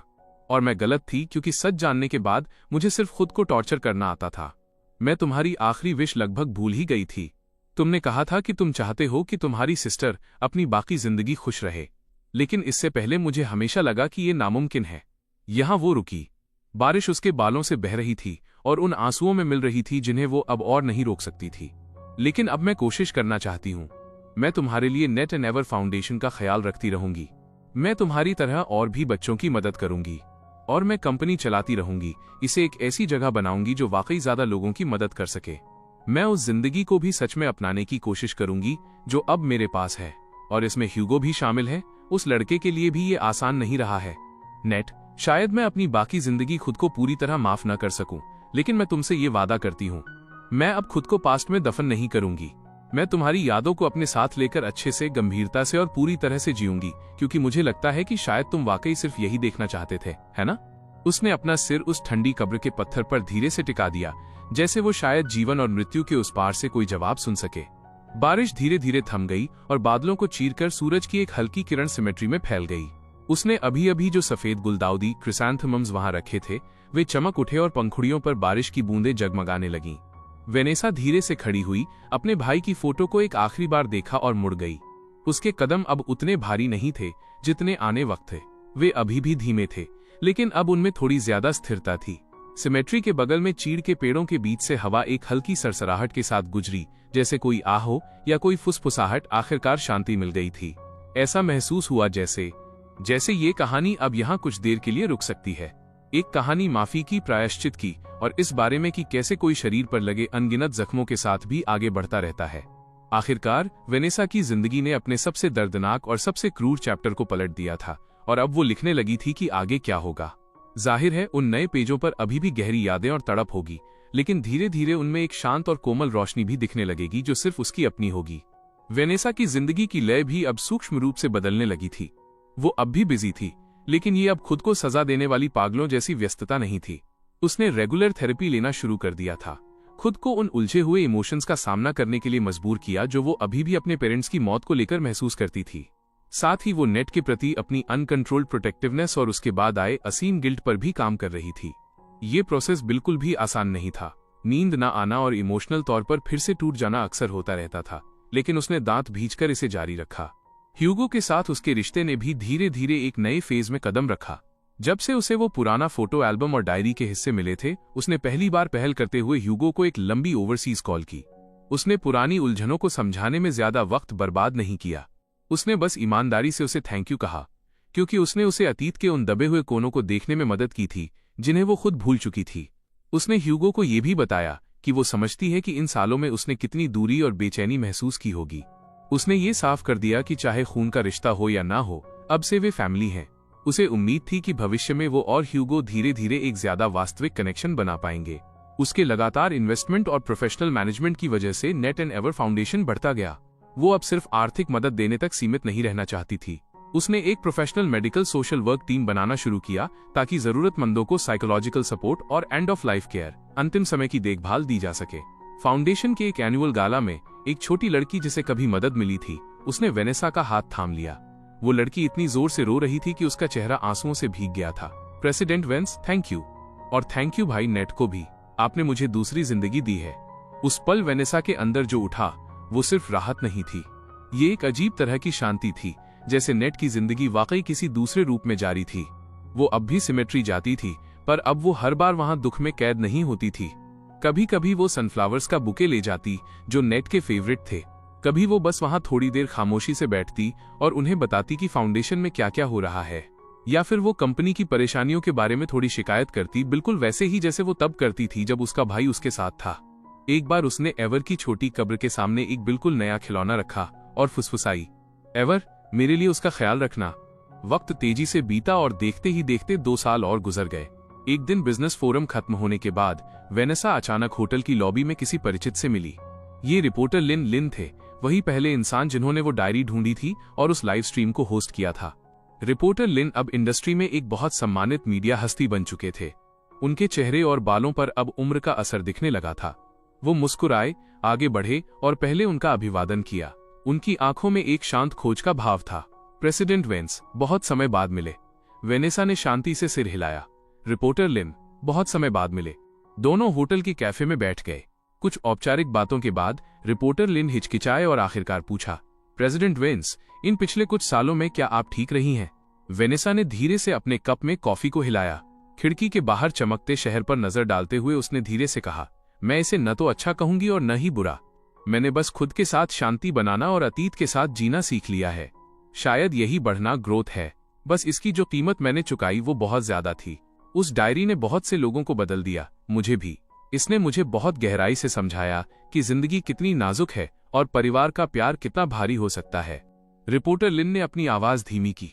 मैं हमेशा थैंक यू कहने का एक सही मौका ढूंढना चाहता था, और साथ ही आई एम सॉरी भी। उस वक्त मैं ही था जिसने उस तरह से सच को सामने रखा था। वेनेसा ने धीरे से अपना सिर हिलाया। नहीं, मुझे आपका शुक्रिया अदा करना चाहिए। आप ही थे जो नेट की आखिरी आवाज मुझ तक लाए। वो दर्दनाक था, हाँ, लेकिन उस डायरी के बिना मैं शायद उस झूठ के अंदर हमेशा के लिए जीती रहती जो मैंने खुद के लिए बनाया था, और वो उसके लिए सबसे क्रूर बात होती। कुछ पल की खामोशी के बाद रिपोर्टर लिन ने आखिरकार अपना मन बना लिया। उन्होंने अपने ब्रीफकेस से एक थोड़ा पीला पड़ चुका क्राफ्ट पेपर का लिफाफा निकाला। फिर उन्होंने उसे टेबल पर धीरे से वेनेसा की तरफ सरका दिया। वेनेसा ने कंफ्यूजन में उन्हें देखा। ये क्या है? रिपोर्टर लिन ने शांति से समझाया। ये उस वक्त नेट के सामान के बीच डायरी के साथ मिला था। उस वक्त मुझे नहीं लगा कि इसे देने का सही समय है, इसलिए मैंने इसे इन सालों में अपने पास संभाल कर रखा। पर अब मुझे लगता है कि ये आपको सौंपने का सही वक्त है। वेनेसा ने महसूस किया कि उसके दिल की धड़कन रुक सी गई है। उसने एक गहरी सांस ली और फिर सावधानी से लिफाफा खोला। अंदर कोई लेटर नहीं था। ये एक कलर ड्राइंग थी जो समय के साथ थोड़ी फीकी पड़ गई थी। वो पेपर साफ तौर पर किसी नोटबुक से फाड़ा गया था और उसके किनारे ऊबड़ खाबड़ थे। उस पर कलर पेंसिल से एक सीन बना हुआ था जिसकी हर डिटेल बहुत सावधानी से तैयार की गई थी। आसमान नीला था, सूरज चमक रहा था और जमीन नरम हरी घास से ढकी थी। पॉनीटेल वाली और एक उज्जवल मुस्कान वाली एक लड़की, साफ तौर पर छोटी वेनेसा, एक हाथ से छोटे नेट का हाथ थामे थी और दूसरे से एक हल्के पीले कुत्ते एवर को पकड़े थी। उनके पेरेंट्स उनके पीछे खड़े थे और उनके चेहरों पर सच्ची खुशी की मुस्कान थी। ड्राइंग के ऊपरी बाएं कोने में टेढ़े मेढ़े लेकिन बहुत ईमानदारी से लिखे शब्द थे, मेरा परिवार, नेट की विश। मुझे उम्मीद है कि मेरी सिस्टर हमेशा खुश रहेगी। और पेज के पीछे की तरफ गहरे रंग की स्याही में बाद में एक और लाइन जोड़ी गई थी जो छोटी और थोड़ी बिखरी हुई हैंडराइटिंग में थी, सिस, आई एम सॉरी। आंसुओं ने तुरंत वेनेसा की नजर धुंधली कर दी। ऐसा लगा जैसे वो उस लड़के को फिर से देख पा रही हो, वही लड़का जिसे बीमारी ने जिंदगी के आखिरी दौर में सिर्फ खाल और हड्डियों तक सीमित कर दिया था, जो उस दर्द को सहते हुए कांपते हाथों से वो एक एक स्ट्रोक बना रहा था, उस पुनर्मिलन रियूनियन को चित्रित कर रहा था जिसे वो अपने दिल में सबसे ज्यादा चाहता था, जिसे वो कभी जी नहीं सका। उसके मन में कोई नाराजगी नहीं थी, सिर्फ माफी और प्यार था। वेनेसा ने उस पतले कागज को कसकर थाम लिया जैसे वो दुनिया की सबसे कीमती चीज हो। जब आंसुओं की बूंदें एक एक करके उस ड्राइंग पर गिरने लगी तो उसने जल्दी से अपनी उंगलियों से उन्हें पोंछ दिया।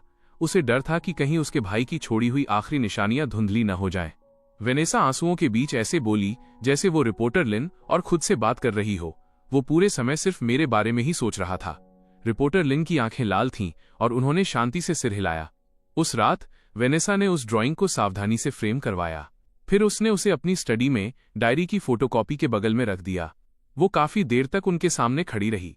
आने वाले दिनों में वेनेसा वही प्रेसिडेंट वेन्स बनी रही जो बिजनेस की दुनिया को हिला सकती थी। वो नेट एंड एवर फाउंडेशन की एक मजबूत फाउंडर भी बनी रही, लेकिन उसके दिल की गहराई में एक जगह हमेशा उस 18 साल के लड़के और उस छोटे कुत्ते के लिए कोमल बनी रही जो उसके साथ रहा था। उसने अब भूलने की कोशिश करना छोड़ दिया था, इसके बजाय उसने याद रखना चुना। उस गहरे प्यार को अपने साथ लेकर वो इस दुनिया में चलती रही, अपनी तरफ से उस तरह जीने की पूरी कोशिश करती रही जैसा नेट उसे देखना चाहता था। वो जानती थी कि जिंदगी के बारिश वाले मौसम फिर से आ सकते हैं, लेकिन अपने दिल में उसने अपने लिए और नेट के लिए भी एक शाश्वत, इटर्नल और गर्म छतरी खोल ली थी। इस कहानी का अंत पूरी तरह से सुखद, हैप्पी एंडिंग नहीं था, लेकिन कम से कम यह एक ऐसी पूर्णता तक पहुंचा जो वास्तविक थी। जख्मों के साथ ही सही, वेनेसा की जिंदगी धीरे धीरे एक नई सामान्य स्थिति, न्यू नॉर्मल में आ गई। वो ड्राइंग जिसे मेरा परिवार, माय फैमिली कहा गया था, उसके दिल के सबसे ठंडे कोने में चमकती रोशनी की एक छोटी सी किरण बन गई। इसने उसके दुख को मिटाया नहीं, लेकिन किसी तरह उसके गिल्ट के सबसे तीखे हिस्से को नरम कर दिया। उसे आखिरकार समझ आया कि नेट ने उसके लिए जो छोड़ा था वो कभी सिर्फ दर्द और पछतावा नहीं था। उसने उसे शुद्ध प्यार और दुआएं भी दी थीं जो उतनी ही साफ थीं। उस एहसास ने आखिरकार वेनेसा को वाकई आगे बढ़ते रहने की ताकत दी। उसने अपनी जिंदगी की प्लानिंग और भी सक्रिय रूप से शुरू की। खुद को सिर्फ काम में डुबोने के बजाय उसने फिर से ऑयल पेंटिंग शुरू की, जिसे वो बचपन में पसंद करती थी, और यहाँ तक कि उसने वीकेंड क्लास के लिए भी साइन अप किया। स्टूडियो में टारपिंटाइन की गंध, कैनवस पर ब्रश चलने का एहसास, इन सब ने उसे वो शांति दी जो उसने बहुत समय से महसूस नहीं की थी। वो लैंडस्केप और स्टिल लाइफ पेंट करती थी, लेकिन कभी इंसान नहीं, खासकर परिवार तो बिल्कुल नहीं। वो ड्राइंग नेट का इकलौता मास्टरपीस था। वो उसकी नकल करना बर्दाश्त नहीं कर सकती थी और न ही वो चाहती थी। ह्यूगो के साथ उसका रिश्ता भी और ज्यादा स्वाभाविक, नेचुरल हो गया। कॉलेज से ग्रेजुएट होने के बाद ह्यूगो ने घर लौटने और वहीं अपना फ्यूचर बनाने का फैसला किया। वो वेन्स ग्रुप में शामिल नहीं हुआ, इसके बजाय उसने अपनी काबिलियत से एक टेक स्टार्टअप में अपनी जगह बनाई। वेनेसा ने उसके इस फैसले का सम्मान किया। जब भी वो अपने करियर को लेकर उलझन में होता, वो उसे एक अनुभवी मार्गदर्शक की तरह सलाह देती, न कि उसके लिए फैसले लेती। समय समय पर वे साथ में खाना खाते और काम और जिंदगी के बारे में बातें करते, बिल्कुल उन भाई बहनों की तरह जो एक दूसरे के साथ सहज हो गए हों। एक बार ह्यूगो अपनी गर्लफ्रेंड को उससे मिलवाने लाया और वो लड़की जाहिर तौर पर नर्वस थी। वेनेसा ने बस धीरे से मुस्कुराकर उसे एक शगुन, रेड एनवेलोप थमाया और कहा, एक दूसरे के साथ अच्छे से रहना और एक दूसरे के प्रति धैर्य रखना। उस पल वो ये सोचे बिना नहीं रह सकी कि अगर नेट यहाँ होता तो शायद एक दिन वो उसकी सिस्टर के रूप में भी बिल्कुल ऐसा ही पल जीती। नेट एंड एवर फाउंडेशन का प्रभाव बढ़ता गया और जल्द ही उसने देश के टॉप मेडिकल रिसर्च इंस्टीट्यूट्स के साथ काम करना शुरू कर दिया, जो अर्ली लीवर कैंसर स्क्रीनिंग और टारगेटेड ड्रग रिसर्च को फंड कर रहे थे। वेनेसा अब सिर्फ पैसा देने वाली इंसान नहीं थी, वो खुद कुछ प्रोजेक्ट डिस्कशंस में हिस्सा लेती थी और एक पेशेंट के परिवार के सदस्य के नजरिए से सुझाव देती थी। एक प्रोजेक्ट रिव्यू मीटिंग में एक यंग रिसर्चर ने उत्साह के साथ एक नई डिटेक्शन टेक्नोलॉजी प्रेजेंट की। उस टेक्नोलॉजी में लीवर कैंसर के अर्ली डिटेक्शन रेट को 30% तक बढ़ाने की पोटेंशियल थी। वेनेसा ने शांति से सुना, लेकिन उसकी आंखें भर आईं। उसे याद आया कि जब नेट को डायग्नोज हुआ था तब तक बहुत देर हो चुकी थी। उसने अपनी हथेली में नाखून गड़ाए और इमोशंस के उस उफान को वापस दबा दिया। काश उस वक्त इसे जल्दी पकड़ने का कोई मौका मिला होता। इस ख्याल ने उसे इस तरह की रिसर्च को सपोर्ट करते रहने के संकल्प को और मजबूत कर दिया। जिंदगी इसी तरह शांति से बहती रही जब तक कि एक पतझड़ की दोपहर वेनेसा को एक केयर फैसिलिटी से फोन नहीं आया। इस बार ये ह्यूगो के बारे में नहीं था, ये समर के बारे में था। मिस समर बीमार पड़ गई हैं। यह सालों की कड़ी मेहनत का नतीजा है और हालत बहुत उम्मीद भरी नहीं लग रही है। वेनेसा ने तुरंत अपने सारे काम कैंसिल किए और खुद ड्राइव करके उस छोटे शहर पहुंची। हॉस्पिटल के कमरे में कीटाणुनाशक डिसइंफेक्टेंट की वही हल्की गंध थी। समर अब वेनेसा की यादों से कहीं ज्यादा दुबली हो गई थी। उसका चेहरा पीला था, लेकिन उसकी आंखें अभी भी साफ और जिद्दी थीं। जब समर ने वेनेसा को देखा तो उसने एक कमजोर मुस्कान दी। प्रेसिडेंट वेन्स, आप आ गईं। वेनेसा बेड के पास बैठ गई और धीरे से उसका पतला हाथ अपने दोनों हाथों में ले लिया। मुझे वो मत कहो, बस वेनेसा कहो। लेकिन समर ने अपना सिर हिलाया और अपनी सांसें संभालने के बाद ही बोली, मुझे इसकी आदत है। इसके अलावा आप वाकई प्रेसिडेंट वेन्स हैं। मेरे पास अब ज्यादा वक्त नहीं बचा है। एक ऐसी बात है जिसके बारे में मैंने बहुत समय तक सोचा है और मुझे लगता है कि मुझे आपको ये बताना ही होगा। वेनेसा का दिल तुरंत बैठ गया। कहो। समर की नजरें खिड़की की तरफ मुड़ गईं, जैसे वो किसी पुरानी याद तक पहुंचने की कोशिश कर रही हो। नेट के मरने से पहले उसने वाकई आपके लिए कुछ शब्द छोड़े थे। उस दिन उसकी हालत बहुत खराब थी। वो भयानक दर्द में था, पूरे समय अर्ध चेतना हाफ कॉन्शियस में था। उसने मेरा हाथ पकड़ा और कहा, सिस्टर समर, अगर मेरी सिस्टर को कभी एक दिन सब कुछ पता चल जाए तो उसे मेरी तरफ से यह कहना। समर वहां रुकी, उसकी सांसें उखड़ने लगी थीं। वेनेसा ने जल्दी से पानी उठाया और उसे पिलाने की कोशिश की, लेकिन समर ने धीरे से मना किया और अपनी बात जारी रखने की जिद की। उसने कहा, उसे कहना कि वो बहुत लंबे समय तक शोक न मनाए। उसे कहना कि वो किसी ऐसे इंसान को ढूंढ ले जो उसके साथ रह सके। उसे उस तरह अकेला मत रहने देना जैसे मम्मी पापा उसे इस दुनिया में अकेला छोड़ गए थे। और उसे कहना कि वो गर्म खाना खाया करे। उसकी आवाज और भी कमजोर होती गई, यहां तक कि आखिरी शब्द तो इतने धीमे थे कि सुनाई भी नहीं दे रहे थे। वेनेसा के चेहरे से खामोशी से आंसू गिर रहे थे। ज्यादा लंबे समय तक शोक मत मनाना, किसी को ढूंढ लेना, गर्म खाना खाना। तो दुनिया में ये नेट की आखिरी चिंता थी। अपने आंसुओं को रोकते हुए वेनेसा ने अपना सिर झुकाया और अपना चेहरा समर की हथेली में छिपा लिया। वो पागल बच्चा, समर ने धीरे से कहा। उसने कभी तुम्हें ब्लेम नहीं किया। वो हमेशा कहता था कि उसकी सिस्टर दुनिया की सबसे अच्छी सिस्टर है। कुछ दिनों बाद समर का शांति से देहांत हो गया। वेनेसा ने उसे नेट की कब्र से ज्यादा दूर नहीं दफनाया और वहां सनफ्लावर्स का एक बुके रखा। धीमी आवाज में उसने कहा, अब तुम आखिरकार उससे मिलने जा सकती हो। इसके बाद वेनेसा ने खाने पीने को गंभीरता से लेना शुरू किया। उसने अपने लिए सूप बनाने के लिए किसी को काम पर रखा और कभी कभी वो खुद भी खाना बनाने की कोशिश करती। किचन से उठने वाली वह गर्माहट हमेशा उसे अजीब तरह से सुकून देती थी। एक शाम गोधूली के समय ह्यूगो ने ये बताने के लिए कॉल किया कि उसका प्रोजेक्ट सफल रहा है।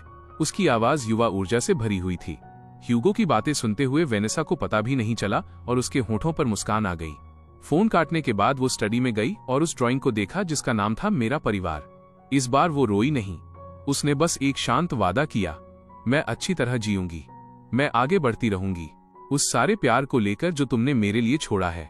वो अभी भी सिमेट्री जाती थी, लेकिन अब ये पुराने दोस्तों से मिलने जैसा महसूस होता था। वो चाय का एक थर्मस ले जाती, बैठ जाती और खामोशी से बताती कि हाल ही में क्या क्या हुआ है। बाद में उसने मेरा परिवार वाली ड्राइंग को अपने बेडरूम में लगा लिया, जहां वो उसे याद दिलाती रहती थी कि प्यार ने उसे कभी नहीं छोड़ा। नेट एंड एवर फाउंडेशन ने अब तक लाखों लोगों की मदद की थी और अकेले अर्ली स्क्रीनिंग प्रोग्राम्स ने अनगिनत जिंदगियां बचाई थीं। जब भी उसे ऐसी कोई खबर मिलती, वेनेसा के अंदर का पछतावा थोड़ा और हल्का हो जाता। एक इंटरनेशनल फिलैंथ्रोपी फोरम में किसी ने एक बार कहा था कि नेट एंड एवर नाम के पीछे एक गहरा पूर्वी विचार, ईस्टर्न आइडिया छिपा है। मरे हुए लोगों को याद रखना अंत में जीवित लोगों को संजोना सीखने का एक तरीका है। वेनेसा ने एक शांत और राहत भरी मुस्कान दी। हाँ, वाकई यही वो रास्ता बन गया जिस पर मैं चलती रही। इसके बाद ह्यूगो का प्रोजेक्ट वाकई सफल रहा और देखते ही देखते उसने टेक की दुनिया में अपना नाम बना लिया। बाद में वो अपनी गर्लफ्रेंड लिन वेई को वेनेसा से मिलवाने लाया। उस लड़की ने जो ब्रेस्ड पोक बनाया था उसमें किसी तरह उनकी मां के हाथों वाला स्वाद था। और लंबे समय के बाद पहली बार वेनेसा के दिल में एक छोटी सी गर्माहट उठी। 10 साल बीत गए। वेनेसा के बालों में चांदी जैसी सफेदी झलकने लगी थी और उसकी आंखें और भी शांत और स्थिर हो गई थीं। उसने धीरे धीरे अपनी पावर्स दूसरों को दे दी और अपनी एनर्जी लॉन्ग टर्म स्ट्रैटेजी और चैरिटी के काम पर लगानी शुरू की। उसने अपने गार्डन को सनफ्लावर्स और सफेद गुलदाउदी से भर दिया। बाद में एक डॉक्यूमेंट्री डायरेक्टर ने उससे कांटेक्ट किया जो नेट एंड एवर फाउंडेशन की कहानी पर फिल्म बनाना चाहता था। काफी देर की खामोशी के बाद वो मान गई, लेकिन एक शर्त पर कि इसे सच दिखाया जाए और फोकस उन असली कामों पर रहे जो फाउंडेशन कर रहा था। कैमरे के सामने वो हमेशा की तरह शांत और प्रोफेशनल थी, और जब भी वो फाउंडेशन के बारे में बात करती उसकी आंखों में एक चमक होती। किसी ने एक बार उससे पूछा, आप आखिरकार उस अंधेरे से बाहर कैसे आईं? उसने शांति से जवाब दिया, मैं उससे बाहर नहीं आई, मैंने उसे अपने साथ लेकर चलना सीख लिया। हम जिनसे प्यार करते हैं वे आखिरकार हमारा हिस्सा बन जाते हैं। मेरे लिए नेट और एवर का मतलब है दुख को आगे लेकर जाना और उसे जिंदगी को जारी रखने के और मौकों में बदल देना। जब डॉक्यूमेंट्री रिलीज हुई तो इसका रिस्पॉन्स शांत लेकिन बहुत गहरा था। वेनेसा की कहानी बहुत से लोगों के लिए एक मिसाल बन गई कि टूट जाने के बाद खुद को दोबारा कैसे खड़ा किया जाता है। ह्यूगो की शादी के दिन वेनेसा स्टेज के नीचे बैठी दूल्हा दुल्हन को देख रही थी और फिर उसने उस सीट की तरफ देखा जो नेट के लिए खाली छोड़ी गई थी। धीमी आवाज में वो बुदबुदाई, कुछ लोग भले ही यहाँ मौजूद न हों, पर मैं जानती हूँ कि वे हमारे लिए अभी भी खुश हैं। नेट, तुम्हारी सिस्टर अच्छी तरह जिएगी। वक्त के साथ वेनेसा दादी बन गई और उसने अपनी पोती न्यानशिंग को अपनी बाहों में लिया। उस छोटी लड़की की आंखों में कुछ ऐसा था जो उसे नेट की याद दिलाता था। वो अक्सर सनफ्लावर गार्डन के बीच से स्ट्रोलर ले जाती और फूलों के बीच धीरे धीरे चलती। वो अपना सिर झुकाती और फुसफुसाती, देखो वहां तुम्हारे ग्रैंड अंकल हैं और एवर भी, वे दोनों तुम्हें बहुत प्यार करते हैं। जब न्यानशिंग 3 साल की हुई उसने पहली बार साफ आवाज में दादी कहा और वो नन्ही कोमल आवाज वेनेसा के दिल को छू गई। इसके बाद वेनेसा उसे परियों की कहानियां सुनाने में ज्यादा वक्त बिताने लगी, हालांकि उसने कभी वो एक नाम जोर से नहीं लिया। जब तक वेन्स ग्रुप पूरी तरह से इंडस्ट्री का बेंचमार्क बन चुका था, नेट एंड एवर फाउंडेशन भी एक बहुत विशाल संस्था बन चुकी थी। वेनेसा धीरे धीरे बैकग्राउंड में चली गई, शांति से गार्डन की देखभाल करती और फूलों को खिलते और मुरझाते देखती। एक दिन न्यानशिंग ने आसमान के सबसे चमकते सितारे की ओर इशारा किया और कहा, दादी, वो तारा कितना चमक रहा है। वेनेसा धीरे से मुस्कुराई और बोली, शायद तुम्हारे ग्रैंड अंकल ऊपर से हमें देख रहे हैं। उसके 70वें बर्थडे पर ह्यूगो ने उसे एक हाथ से बना फोटो एल्बम दिया।